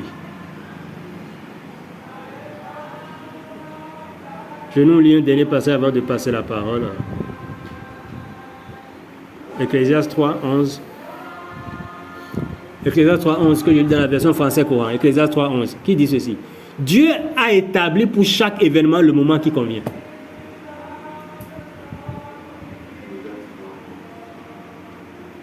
La première partie de ce verset. Ecclésiaste 3:11 version française courant. Version française courant. Dieu a établi pour chaque événement le moment qui convient. Ça veut dire quoi? Aucun événement n'est une surprise pour lui. C'est lui-même, ça vient de lui. Et c'est lui qui a établi le moment qui convient pour que tel événement se déroule dans ta vie. Pour que tel événement se déroule dans ma vie. C'est lui qui a établi. C'est comme faire un planning quoi. Le planning des événements de la vie du frère Giscard. Le planning des événements de la vie de Jules Joséphine. Ainsi de suite. Donc chaque chose, il sait que tel événement. Donc il a fait la liste des événements. Et voici le planning. Toi, tel événement. Voici le moment qui convient pour que tu viennes dans sa vie. Tel autre événement. Voici le moment qui convient. Maintenant, les événements surviennent dans ta vie. Et toi, tu dis, on va te dire, mon frère, il faut te lever dans la prière. Pour combattre ces événements-là. Et tu vas aller prier qui? Dieu. Qui a établi le planning de ces événements-là? Qui a établi le moment qui convient pour ces événements-là? Ce n'est pas moi qui le dis, c'est écrit là. On dit, Dieu a établi pour chaque événement, le moment qui convient. Français courant. Ecclésiaste 3:11. Pour chaque événement, le moment qui convient. Il y a un moment convenable pour chacun des événements. Ce n'est pas au hasard. Donc quand un événement survient dans ta vie, ne pense pas que c'est venu au hasard. Ne pense pas que c'est... Vous voyez un peu, on pense que c'est un ennemi, un diable, un démon, je sais quoi, qui a amené cet événement dans ta vie. En entendant, oh, les Écritures là t'apprennent quoi? Que c'est le Seigneur qui a établi pour chaque événement le moment qui convient. Est-ce que les événements peuvent survenir alors en dehors du moment convenable que le Seigneur a établi pour eux? Non. La réponse est non. Donc quand un événement survient, au lieu de te lamenter, au lieu de te plaindre, au lieu de pleurnicher, rends grâce au Seigneur. Si tu veux, pleure toutes les larmes de ton corps. Mais quand tu auras fini de pleurer toutes les larmes de ton corps, rends grâce au Seigneur. Et dis, Père, merci de ce que tu me donnes la force de surmonter cette situation. Selon que tu le veux. Terminé. Autant il a établi le moment qui convient pour chaque événement, autant il a établi aussi la date d'expiration de chaque événement. Et quand tu sautes ou descends, cet événement ne prendra fin qu'à sa date d'expiration prévue par le Seigneur. Ce ne sont pas nos gesticulations qui mettent fin aux événements dans nos vies. Non. Qui vont changer le cours des événements dans nos vies, non. Que tu le veuilles ou pas, chaque événement a une date d'expiration. Et quand la date d'expiration vient, pouf, ça part. Combien de situations n'as-tu pas vécues? Dans combien de situations ne t'es-tu pas trouvé? Ou dont tu n'étais pas conscient, mais qui se sont réglées, qui ont disparu d'elles-mêmes? Pourquoi aujourd'hui, quand il arrive qu'il y ait des situations et que tu pries, je ne t'empêche pas de prier, qui suis-je? Mais que les situations, parce que le temps, pour qu'elles partent, est arrivée et elles sont parties. Pourquoi veux-tu t'attribuer la gloire et penser que c'est parce que toi tu aurais prié que la situation a été décantée? Pourquoi? Pourquoi nous voulons nous attribuer une telle gloire?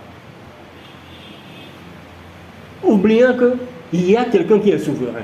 Oubliant qu'il y a quelqu'un qui est le Tout-Puissant. On a chanté tout à l'heure le Tout-Puissant. Il est le Tout-Puissant. Omnipotent, omniprésent, omniscient, qui sait toutes choses, qui est au-dessus de tout, à qui tout est soumis dans tout l'univers, tout lui est soumis. Ça veut dire que même les événements lui sont soumis. Même celui que vous appellerez le diable s'il existait, lui est soumis.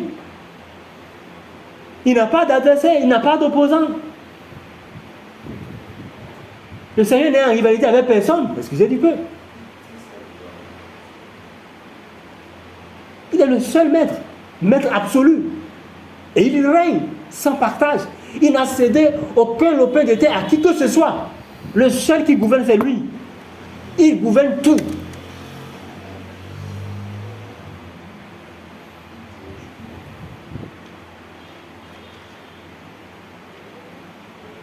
Les événements suiviennent, c'est lui qui a fixé le moment où les événements vont survenir.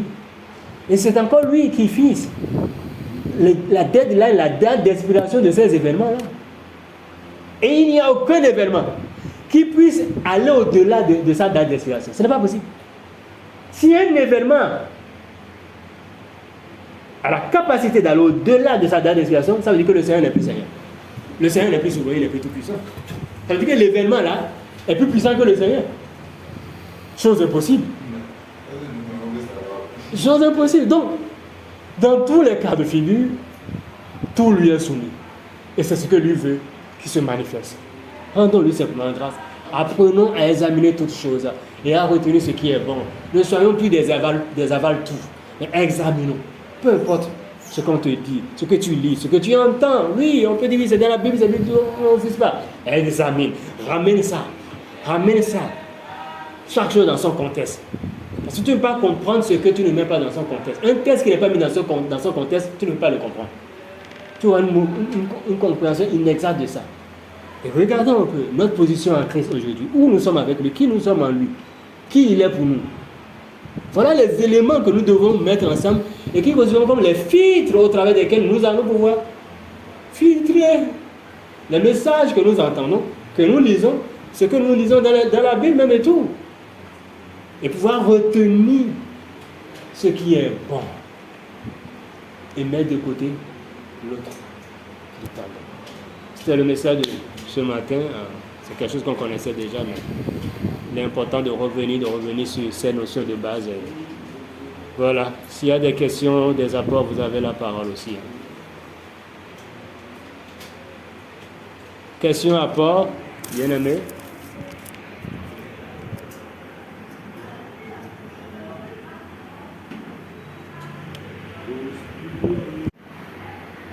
D'abord, par rapport à Dieu qui n'est pas standard dans un propos.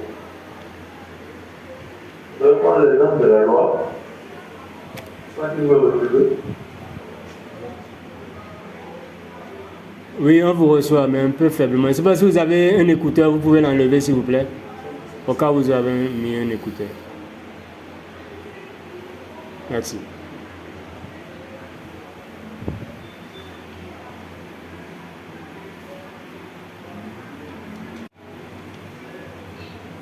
Shalom, shalom bien-aimé.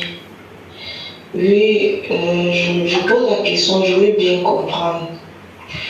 Parce que tout à l'heure, dans l'enseignement, juste Simon a dit que la Bible, bref, nous sommes dans le message de la grâce, donc nous sommes dans le Nouveau Testament.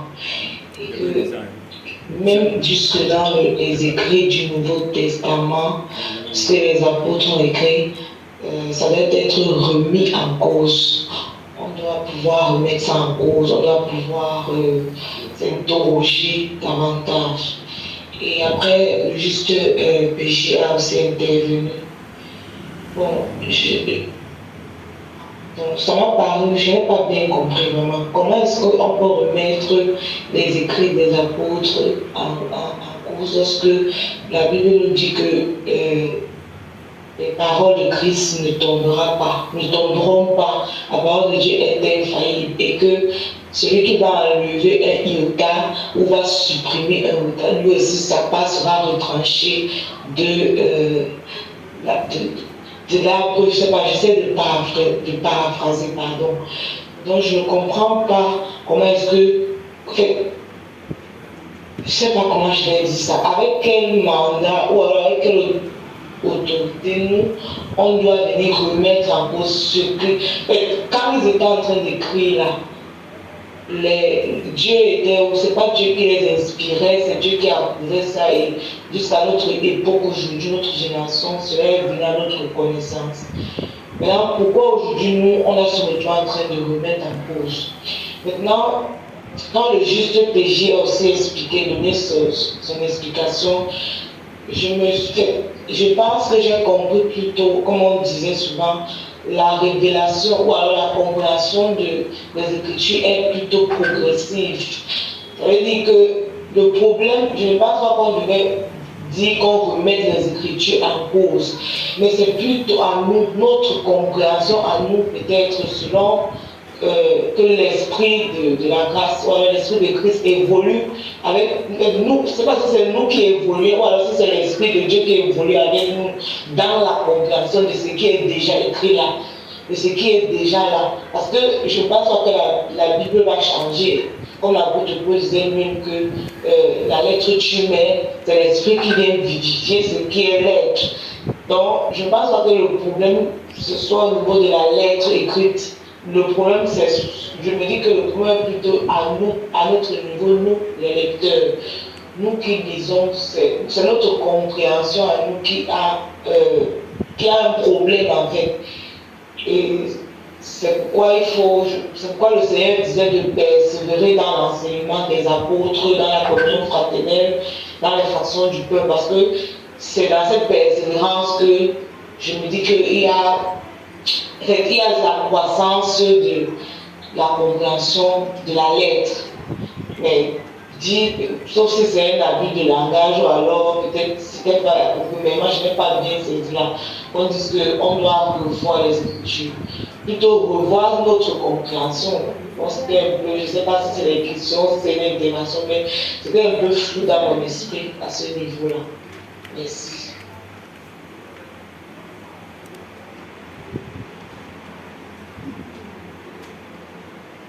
Juste Joséphine, merci pour votre intervention. Il faut repréciser certaines choses. Premièrement, il n'a pas été dit que on est sous la grâce, donc c'est seulement l'Ancien Testament et c'est seulement le Nouveau Testament. Je ne pense pas avoir dit ça. Vous avez entendu ça? Je ne pense pas avoir dit ça.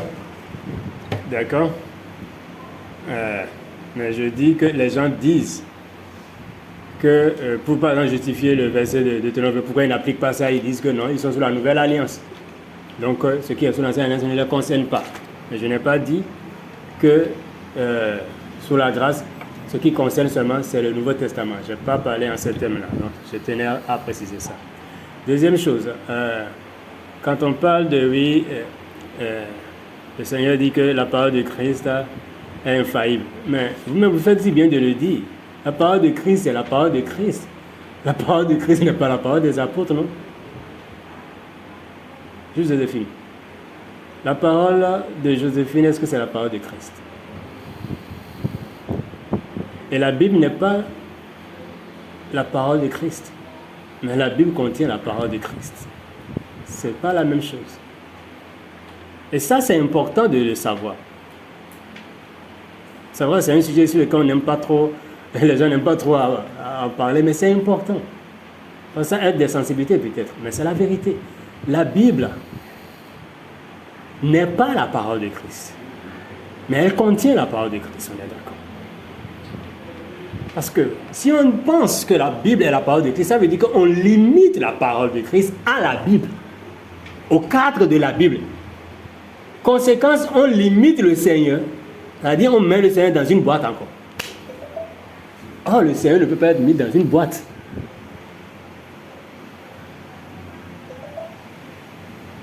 Si la parole de la Bible est la parole de Christ, alors, juste je définis, quand le Seigneur, est-ce que le Seigneur ne te parle pas? En ce moment-là, c'est quoi? Si tu dois limiter la parole de Christ à la Bible, alors il y a un problème. Donc, c'est important qu'on comprenne ça. La Bible n'est pas la parole de Christ, mais la Bible contient la parole de Christ. Mais juste mon pardon. Il a enseigné que le Christ ne parlera au travers de sa parole, de la parole écrite, ou bien. On dit qu'il ne veut pas te parler en dehors, tu ne veux pas recevoir notre parole en dehors de ce qui est écrit. Et plus que. C'est où la référence? S'il te plaît. C'est où la référence? Il ne faut pas sortir des choses comme ça. C'est regrettable parce que c'est derrière ça le sujet du message d'aujourd'hui. Qu'on ne puisse pas faire dire aux Écritures ce que les Écritures ne disent pas et qu'on n'attribue pas au Seigneur ce que le Seigneur n'a pas dit. Mais là, tu sors des choses que je ne pense pas que ce soit écrit in extenso comme ça quelque part dans la Bible. D'accord? Donc, ne sortons pas des choses parce qu'on a entendu quelque part, mais qui n'ont aucune base scripturelle, qui ne sont pas écrits. Mais quand on dit que oui, mais il est écrit, c'est écrit où? Tu vois? Tu ne peux pas. Ce n'est pas écrit. Donc, ne dis pas des choses qui ne sont pas écrites. C'est important, en fait. Ne disons pas des choses qui ne sont pas écrites. Alors, quand on parle des apôtres, lui, toi-même, Joséphine, tu as eu à enseigner des gens, tu as eu à partager la parole des gens par le passé. Nous sommes d'accord? Est-ce que le Seigneur ne savait pas quand tu partageais cette parole-là? Mais il y a beaucoup de choses que tu as eu à partager avec des gens par le passé, qui des années après, aujourd'hui, quand toi-même tu entends ça, quand toi-même tu y penses, tu te dis, non, mais c'est pas comme ça en réalité, c'est bien plus que ça. On est d'accord? Joséphine, on est d'accord? Oui. On est d'accord. Ok. Alors, pourquoi tu veux dissocier ça aussi du cas des apôtres? Pourquoi tu veux dissocier ça du cas des apôtres? Les apôtres aussi ont eu à dire des choses qui... Et quand tu prends le temps de lire les Écritures, tu verras que même Paul, il a eu à dire des choses qui, à un moment donné, il vient dire autre chose par rapport sur le même sujet. Ça veut dire quoi? Il a évolué dans la compréhension. Et c'est ça le point. Et c'est d'où l'importance d'examiner. On dit d'examiner. On n'a pas dit de jeter à la poubelle ce que des apôtres ont dit. Personne n'a dit ça ici. Et donc, c'est à croire que le message n'a pas été bien compris. Mais ce qu'on dit, c'est examiner tout. Et retenir ce qui est bon. Moi, je ne sais pas ce qui est bon. Peut-être que c'est 90% de ce qui a été lui qui est bon. De ce qu'il a dit qui est bon. Je ne sais pas. Tout comme ça peut être 10%. Tout comme ça peut être 5%. Tout comme ça peut être 100%. On ne sait pas. Mais examine. Le seul travail à faire, c'est d'examiner et de retenir ce qui est bon. Et donc, de ne pas être un aval tout, quelqu'un qui prend tout juste comme ça. Non, mais d'examiner tout simplement. Et c'est d'ailleurs Paul dont tu parles, que tu fais bien de citer, c'est le même Paul qui dit d'examiner encore ce qui d'examiner tout. Et c'est l'attitude qu'ont eu les Juifs de Bérée, les gars de Bérée. On a lu le passage à 17-11. Ils ont écouté l'enseignement de Paul, ils rentrent. Ils ont encore sondé les Écritures pour voir si ce que Paul dit est exact. C'est de ça qu'il s'agit. Examiner donc par rapport à quoi? On examine par rapport à quoi? Quand vous examinez quelque chose, quand on l'examine par rapport à une référence. On l'a dit, on l'a dit quand même. Après, il faut prendre le temps de réécouter l'enseignement, ça va être disponible, parce qu'apparemment, tu n'as pas bien suivi. Parce que ça a été dit et redit, et j'insistais que par rapport à notre position en Christ, n'est-ce pas? Et avec des exemples pour dire, mais si ma position en Christ, je sais que je suis en lui, comment on peut me dire que je serai encore possédé? Donc là, toi-même, tu peux déjà examiner par rapport à ta position en Christ, qui il est pour toi, au regard de qui Christ est pour toi et qui tu es en lui. Donc voilà la référence. Et ça a été dit. Donc peut-être tu n'as pas bien suivi. Donc le mieux, c'est que tu puisses réécouter l'enseignement après tout simplement. Donc, il s'agit donc de pouvoir examiner par rapport à Christ, par rapport à qui il est et ta position en lui aujourd'hui. Nous sommes en Christ, nous sommes un avec lui. Et donc, on donnait l'exemple que même si on est dans une communion ininterrompue, on a donné des références, beaucoup de références ont été données. On dit Romains 6, 11, qui dit que nous sommes dans une communion ininterrompue avec lui. Ça, c'est ce qui est dit. C'est une référence. Mais que tu puisses voir ou qu'on puisse te dire, ou que tu puisses avoir la pensée que, il semble que je suis déconnecté du Seigneur. Quand tu te réfères à ça, tu réalises alors, en examinant donc ce qui t'a été dit là, ou ce que tu as entendu, ou la pensée que tu as eue, à savoir que tu serais déconnecté du Seigneur, quand tu examines ça, à la lumière par exemple de ce passage de Romains 6, 11, qui te dit que tu es dans une communion ininterrompue avec le Seigneur, et conscient de ce que nous sommes un avec lui, nous sommes assis avec lui, au-dessus de tout. Quand tu rassembles tout cela ensemble, tu réalises que, mais en fait, ce n'est pas exact de penser que je suis déconnecté de lui. Est-ce que c'est clair? C'est l'examen à faire, ça, en fait. Oui, je comprends. Voilà, donc c'est de ça qu'il s'agit. Le juste Jean Amour, vous avez écrit la question dans le chat d'hier, non? Je ne vois pas. Alors. Oui. Non, je ne l'ai pas dit. Je voulais revenir sur ce que la sœur de l'a dit. Je crois que selon les normes de la loi, selon le verset 142, David disait ta justice, une justice éternelle, et ta loi est là pour Dieu. Cependant, dans la princesse, la la loi a été donnée par Moïse et la grâce et la vérité sont données par Dieu. En ce moment, c'est comme si la loi n'est plus maintenant la vérité, ou le terme de la vérité prudente. Et je crois que si j'ai bien compris, la connaissance de Dieu doit de manière graduelle selon le don qu'il accorde à chacun de nous. Pour moi, nous n'avons pas une parole à laisser. Parce que quand nous prenons la loi est le bien. Parce que certaines personnes, elle est là. Peut-être qu'il la conduit vers Christ, selon la parole. Il y a d'autres qui ne sont pas encore venus à lui. Cela nous dit que la loi fonctionne pour Dieu. Et là, pour le monde qui sont déjà de l'autre côté, elle n'a plus cette force. Elle n'est plus valable. En quelque sorte. Parce que nous avons choisi de la vie en quelque sorte. Je ne sais pas si je veux pas comprendre. Oui, je vous ai. Voilà ce que j'essaie de comprendre aussi. Je ne sais pas si j'ai bien compris. Parce que je ne veux pas dire peut-être qu'il y a la parole de Dieu, que c'est comme si l'Esprit de Dieu dit que ceux qui ne sont pas, qui sont en rejeté, donc parce que même le message que vous allez donner là, tous ceux qui sont en rejeté ne vont pas comprendre de la même manière. Donc chacun comprendra selon ce que l'Esprit de Dieu a accordé de comprendre. Moi, je ne peux pas comprendre votre présentation de ce matin. Dieu donne à chacun selon ce qu'il veut, qu'il comprenne. Je ne sais pas si vous pouvez comprendre.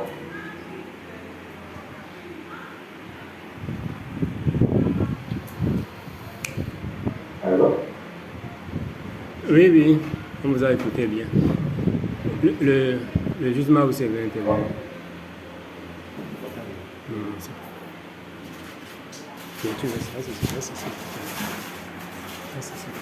Ok, merci, shalom les justes. En fait, moi je voulais intervenir sur, voilà, en rapport à tout ce qui a été dit. Et je pense que le juste a montré tout à l'heure, vraiment le Seigneur, au travers de toi, Seigneur, je viens de dire quelque chose. Tu as fait référence à la loi. À la loi, et nous dit que quand on prend, en fait, même on regarde des Écritures, et même le passage de Somme là, vraiment capte vraiment avec ça. Et après, maintenant, dans la Nouvelle Alliance, le Seigneur vient, la parole de Dieu nous dit que la loi a été donnée par Moïse, mais la grâce et la vérité sont venues par Jésus-Christ. Autrement dit, aujourd'hui, si on comprend, c'est que c'est la grâce qui est la vérité désormais pour nous, n'est-ce pas? Maintenant, le juste amour disait encore que aujourd'hui, par contre, il y a des gens qui ne sont pas encore, le Seigneur ne les a pas encore attirés à lui, mais qui croient toujours à la loi. Eux, ils croient vraiment à la loi.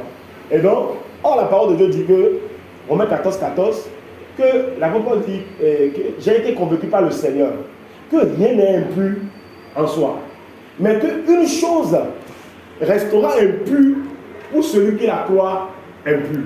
Autrement dit, ce que tu crois là, monte, descend, ce que tu crois au plus profond de toi, en fait, tu peux appartenir à un groupe de personnes disant quelque chose, d'accord? Mais si tu ne crois pas en ça, ce que tu crois, c'est ce que toi tu vas vivre. C'est-à-dire, comme le juge Simon tout à l'heure donnait l'exemple de comment est-ce qu'on peut te dire, encore que tu es possédé? Comment est-ce qu'on peut te dire encore que tu es sur malédiction générationnelle? Vous voyez les gens, eh bien, quand ils parlent comme ça, entre nous, en temps normal, c'est des choses en fait, c'est qu'unanimement, on est ensemble, en accord avec ça. Mais s'il y a quelqu'un qui, au plus profond, ça dit, c'est le Seigneur, la parole dit, les hommes regardent à ce qui frappe l'œil, mais Dieu lui regarde au cœur. Donc, ce que tu crois, c'est ce qui se trouve dans ton cœur. Si toi, dans ton cœur, tu crois que les malédictions générationnelles qu'on sort là, tu crois ça, tu vas vivre ça. En fait, quand tu crois, tu vas vivre ça. Et donc, moi, je veux revenir à Juge de Finale en disant que, en fait, on ne dit pas de remettre en cause les paroles des apôtres. Non, hein? Jamais. En tout cas, à mon avis, quand jusqu'à parler, il n'a pas dit de remettre en cause les paroles des apôtres. Jamais. Jamais. Mais on est en train de dire, l'Esprit du Seigneur qui a enseigné les apôtres, l'Esprit là habite en nous. Amen. Et la parole de Dieu nous dit que nous sommes bâtis sur le fondement des apôtres. En fait, c'est un commencement. En fait, on commence là. Mais on est confiant que notre Père, c'est-à-dire qui habite en nous par son esprit, peut nous amener ou encore nous amène encore des fois encore plus loin que ce que les apôtres, en fait, on commence là. C'est un commencement. On ne remet pas en cause. Mais on est confiant que le Seigneur va nous dire des choses, va nous révéler des choses qui peut-être les apôtres même, dans la grâce du Seigneur, le Seigneur ne les avait pas donné de comprendre aussi. Pourquoi? Regardez même comprendre l'exemple, même entre les apôtres, même d'abord. L'apôtre Pierre a connu le Seigneur Jésus-Christ dans la chair. L'apôtre Pierre a mangé avec Jésus. Il a mis sa tête, en fait, le gars en fait a senti l'odeur, le parfum que Jésus passait là. Pierre pouvait te dire, il passait tel parfum. Par contre, Paul n'a pas vu Jésus dans la chair. Paul n'a pas mangé avec Jésus. Mais regardez les choses que le Seigneur, dans sa souveraineté, a livrées à Paul. C'est à Paul que le Seigneur a expliqué un mystère terrible sur tout ce qui concerne en fait, la nouvelle alliance. La grâce là, c'est à Paul qui n'a pas connu Jésus dans la chair. Et c'est le même Paul là qui s'est levé, qui a repris Pierre publiquement sur des choses. Écoutez, vous imaginez, Paul se lève et il reprend. Pierre pouvait le dire, Paul, toi tu es né quand? Toi tu es venu dans cette affaire-là quand? Tu as connu Jésus? Enfin, l'orgueil de Pierre pouvait parler comme ça. Hein? Et dit à Paul, mais toi tu es venu quand? Toi qu'on a ramassé, tu étais où? Moi j'étais là quand Jésus mourait sur la croix. Hein? Moi je l'ai vu quand il est ressuscité. Hein? Pierre pouvait dire ces choses-là. Et les gens allaient l'acclamer pour dire, hein, il a manqué de respect à l'apôtre. Parce que Pierre fut apôtre avant Paul. Oh bien. Voilà. Or, Pierre a écouté les choses que le Seigneur disait au travers de Paul. Et Pierre a compris et lui a donné une main d'association même. Il lui a dit que frère, on comprend que le Seigneur là, il t'a appelé, il parle au travers de toi. Quelle humilité. Vous voyez? Donc, de la même manière que le Seigneur a appris, et Paul, et lui enseigne des choses comme ça, en profondeur, il n'est pas dit que le Seigneur a terminé, qu'il a fini, non. Le Seigneur continue toujours de nous révéler encore des choses. Donc, on ne remet pas en question, je veux que ce soit bien clair, on ne dit pas de non, nous sommes bâtis, c'est un commencement, on est là, mais on est confiant que notre Père, il a encore des choses cachées à nous révéler. Que cela ne nous étonne pas. Ou un peu. Que cela ne nous surprend pas du tout. Non. Regardez, on a du plaisir. Quand c'est par exemple Jacques, il y a des propos qu'on a eu, on entend au travers de la bouche de Jacques, qu'on prend aujourd'hui, ça nous explique tout ça. Mais on dit oui, mais pourquoi est-ce que on veut, faisons confiance au Seigneur. Faisons-lui confiance en nous. Paul n'est pas mort pour quelqu'un. C'est Christ qui est mort pour nous. L'apôtre Paul, on bénit le Seigneur parce qu'il a été un vase que le Seigneur a utilisé pour nous révéler le mystère concernant la doctrine, Christ. Et nous sommes bâtis sur la parole est claire, nous sommes bâtis sur la doctrine des apôtres, n'est-ce pas? Mais on est conscient que le Seigneur veut nous amener encore plus loin dedans. Le Seigneur nous amène. L'apôtre Paul même vient dire qu'aujourd'hui, là, quelqu'un qui parle et dit aujourd'hui, je vois toutes choses comme étant de la boue. Ça veut dire qu'il y avait eu, avant de parler d'aujourd'hui là, ça veut dire qu'il y a eu un hier, n'est-ce pas? Il pourrait dire, hier ce que je comprenais, ce n'est plus la même chose que je comprends aujourd'hui. C'est pour ça qu'il dit aujourd'hui, je vois toutes choses comme étant de la boue. À cause de quoi? L'excellence de la connaissance de Christ. Mais est-ce que vous et moi, on peut dire aujourd'hui que la connaissance de Christ là, quand on parle des Écritures, la Bible là, on prend ça là, tout est là déjà, c'est bouclé, carré, on dit que c'est terminé, il n'y a plus de connaissance à avoir. On peut dire ça. L'apôtre Paul même dit dans Éphésiens qu'il prie pour nous, dit je prie pour vous, que le Seigneur illumine les yeux de vos cœurs, afin que vous puissiez grandir et saisir la largeur, la longueur, la profondeur. Ça veut dire que Christ est immense. Donc on ne remet pas en question, non, pas du tout.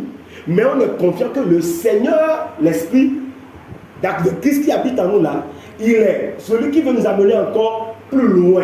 Donc on commence, et le Seigneur nous avait commencé sur la base de la sainte doctrine, au travers des apôtres, bien sûr. Mais le Seigneur veut nous amener encore plus loin.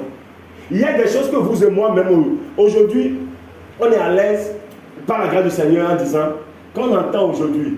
Et c'est pour ça que j'ai aimé quand le juge PJ, au commencement, il avait intervenu en disant quelque chose. Vous savez, l'homme est tellement. Ça va rapidement chez l'homme, au point où, aujourd'hui, ce que tu vois aujourd'hui, et tu ne sais pas faire, tu risques de traiter ce que tu as vu hier, tu peux facilement dire, c'était erroné. Non, non, pas du tout. En fait, ce que tu as connu hier, c'est le niveau de connaissance que le Seigneur t'avait donné. Et c'est pour ça, en fait, quand on regarde derrière, on doit plutôt rendre grâce à Dieu et avancer. Mais ne pas dire que hier là, oh non, c'était mauvais ce que j'avais compris. Non, pas du tout. C'est le niveau de connaissance là où le Seigneur t'a amené aujourd'hui. Tu es en train de parler le même langage comme Paul, hein, quand il dit, oh, je vois tout chaud comme étant de la boue. En fait, c'est dit, mais Seigneur, c'est comme si à chaque palier, tu découvres en fait une nouvelle facette du Seigneur qui est tellement glorieux que tu ne connaissais pas hier. Mais en fait, tu vas voir que après demain encore, ça sera encore meilleur. Parce qu'il dit, il nous amène de gloire en gloire. Donc, quand on grandit par la grâce du Seigneur dans la connaissance, ça donne, en fait, on a le sentiment que, ah donc je le conseille. Non, non, c'est pas ça. C'est pas du tout ça. On bénit le Seigneur pour hier. Là où on était hier. On nous rend grâce pour ça. Mais on continue. Tout en faisant confiance au Seigneur que le Seigneur là, il veut nous amener loin, encore plus loin, par sa grâce. Donc nous ne remettons pas en question, on ne dit pas de remettre en question les paroles des apôtres, pas du tout. Shalom. Amen, amen. Le point essentiel à retenir ce matin, c'est d'apprendre à examiner toutes choses. D'accord? Et si vous prenez le temps d'examiner toutes choses, de sonder les Écritures, et dans la pleine conscience de votre position aujourd'hui en Christ, selon que les Écritures même vous l'apprennent, parce qu'on ne dit rien qui soit en dehors de ce qui est scripturel d'abord, et de qui le Seigneur est pour nous, si réellement on comprend qu'il est le Tout-Puissant, qu'il est souverain, et que, comme on a lu aujourd'hui, il dit, notre destinée, son timing sont dans ses mains. Ça, c'est une référence. Alors, quand quelqu'un vient te dire, il y a un ennemi de ta destinée, tu examines. Même si tu lis dans un passage des Écritures, si ça existait, qu'il y a un ennemi de ta destinée, tu examines à la lumière de ta attends. Si ma destinée est dans les mains du Seigneur, et le calendrier de ma destinée est dans les mains du Seigneur, un ennemi peut bloquer ma destinée? Est-ce que lui sait ce qui doit se passer demain? Est-ce qu'un ennemi peut bloquer mon avancement, ma promotion au boulot, mon ci, mon ça? Il ne sait pas. Quand est-ce que le Seigneur a prévu ça? Donc il ne peut pas bloquer. C'est tout ce qu'on essaie de dire. D'accord? Et parce que ne pas comprendre ça et ne pas l'appliquer nous amènerait à avaler tout et n'importe quoi. Ça, j'insisterai toujours dessus. Je ne vais pas chercher à cajoler dans le sens du poil. Non. Et un point essentiel sur lequel j'insisterai aussi, c'est que Paul, et justement aussi assez bien de le dire, Paul, Pierre ou tous ceux qu'on peut appeler les apôtres, avaient le même Saint-Esprit en eux que vous et moi aujourd'hui. Ils n'ont rien de supérieur à vous ni à moi. Ça, c'est important. Des fois, dans nos réactions, dans nos raisonnements, on pense que donc, ils sont à un niveau. Ils sont à quel niveau? Qu'est-ce qui fait de Paul? Qu'est-ce que Paul a de plus que vous? Dites-moi. Qu'est-ce que Pierre a de plus que vous? Qu'est-ce que Jean a de plus que vous? Le même Christ n'habite-t-il pas en vous? Parce que ça, c'est cette mentalité qu'on a qui amène à ce que même aujourd'hui, on voit des pasteurs, des bishops, on pense que, c'est le pasteur qui a parlé. C'est exactement le même schéma en fait. On dit, mais lui, il est proche de Dieu. Il est plus proche de Dieu que toi, tu penses ça réellement? Là où les Écritures te disent que tu es dans une communion ininterrompue avec Dieu. Les Écritures disent que tu es assis avec Christ. Les Écritures n'ont pas dit que le bishop là est plus assis, est plus proche de Christ que toi. Non, on est au même endroit en fait. Donc autant le Seigneur lui a parlé ou lui parle, autant le Seigneur t'a parlé et te parle aussi aujourd'hui. C'est important de le comprendre.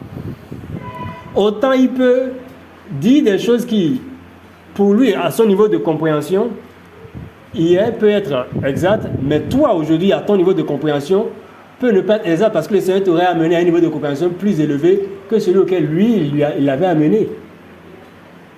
Rappelez-vous, on a lu tout à l'heure le passage qui dit que Éphésiens 4:7, le Seigneur donne un don particulier à chacun de manière différente. Il accorde la grâce à chacun de manière différente. Donc la part de grâce qu'il a accordée à Paul, qu'est-ce qui te dit que toi, il ne peut pas t'accorder toi une part de grâce plus grande que celle-là, par exemple? Ou bien, c'est à croire que Paul ou Pierre, en fait, eux, ils sont au sommet de la connaissance. Non, Paul et Pierre ne sont pas au sommet de la connaissance de Christ. Désolé. Ils ont connu le Seigneur, ils ont une connaissance de Christ. Toi et moi aussi, nous avons une connaissance de Christ et nous grandissons dedans. Peut-être que la connaissance de Christ que nous aurons pourrait être plus profonde, je ne sais pas, que celle qu'ils ont eue.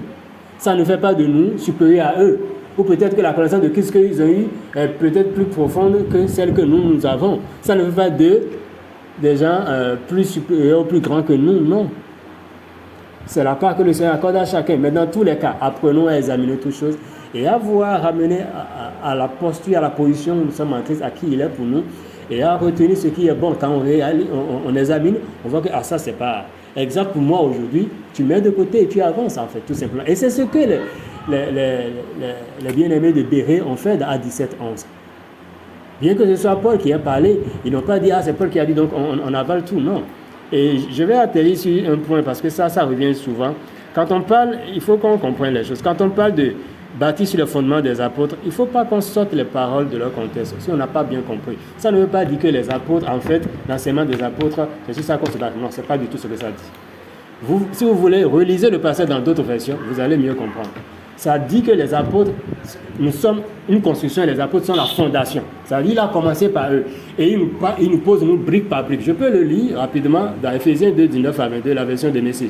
Il dit, c'est clair, n'est-ce pas? Vous n'êtes plus des exilés errants. Ce royaume de la foi est désormais votre patrie. Vous n'êtes plus des étrangers ni des proscrits. Vous êtes ici et vous avez autant de droits que quiconque au nom de chrétien.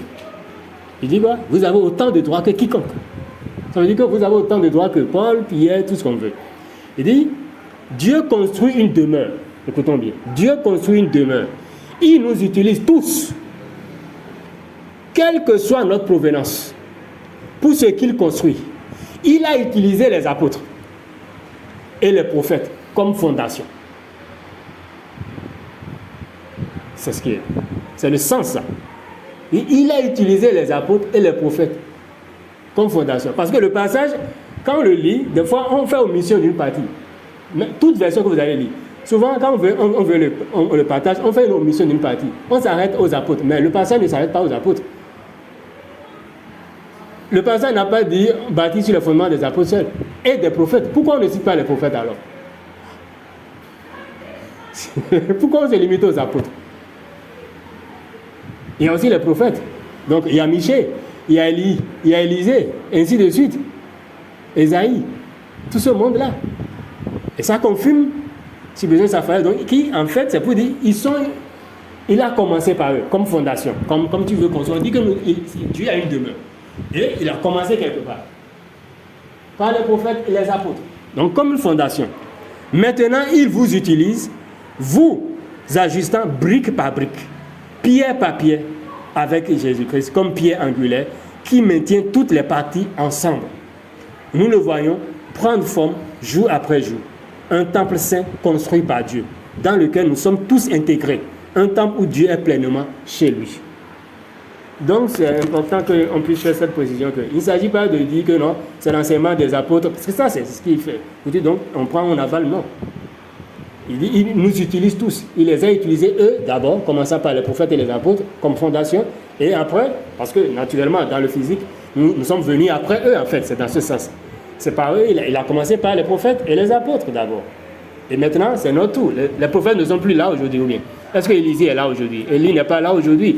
Est-ce que les apôtres Paul, Pierre sont là aujourd'hui? Non. Aujourd'hui, il s'agit de nous. Donc, il continue avec nous. Mais c'est pourquoi il précise que la pierre angulaire, c'est Christ. Ça veut dire, le central, c'est Christ. La pierre angulaire, ce ne sont pas les prophètes. La pierre angulaire, ce ne sont pas les apôtres. Ah non. Mais la pierre angulaire, c'est Christ. Amen. On a vraiment débordé aujourd'hui. Je pense qu'on va s'arrêter là, sinon on ne finira jamais. On ne finira jamais. Rendons grâce au Seigneur pour ce moment qui nous a donné encore de passer. Puisse-t-il nous donner de pouvoir, chacun de nous, aller en profondeur dessus. Méditer encore sur tout ce qui a été dit, examiner ce qui a été dit, et c'est ça l'exercice même. Ce qui a été dit ce matin, examinons encore ça. Personne n'a le monopole de la connaissance, personne n'a la science infuse, mais examinons, et c'est le point central en fait, qui nous donne de pouvoir examiner encore ce qui a été dit ce matin, que chacun prenne le temps encore de l'examiner lui-même, de sonder les Écritures, parcourir les Écritures, voir qu'est-ce qui est dit, et par rapport à notre position en Christ, qui Christ est pour nous aujourd'hui, et chacun pouvoir retenir ce qui est bon pour lui, et c'est le Seigneur qui sait ce qui est bon pour toi, et ce qui est bon pour moi aussi en fait. Donc chacun, le Seigneur nous amènera par sa grâce à retenir ce qui est bon. Alléluia. Est-ce qu'on peut juste lui dire merci encore une fois? Nous ne nous lasserons jamais de le remercier. De là où tu es bien-aimé, est-ce que tu peux encore simplement lui dire merci pour la nourriture qu'il nous donne encore de recevoir chaque fois? Père, nous voulons te dire merci. Merci Seigneur.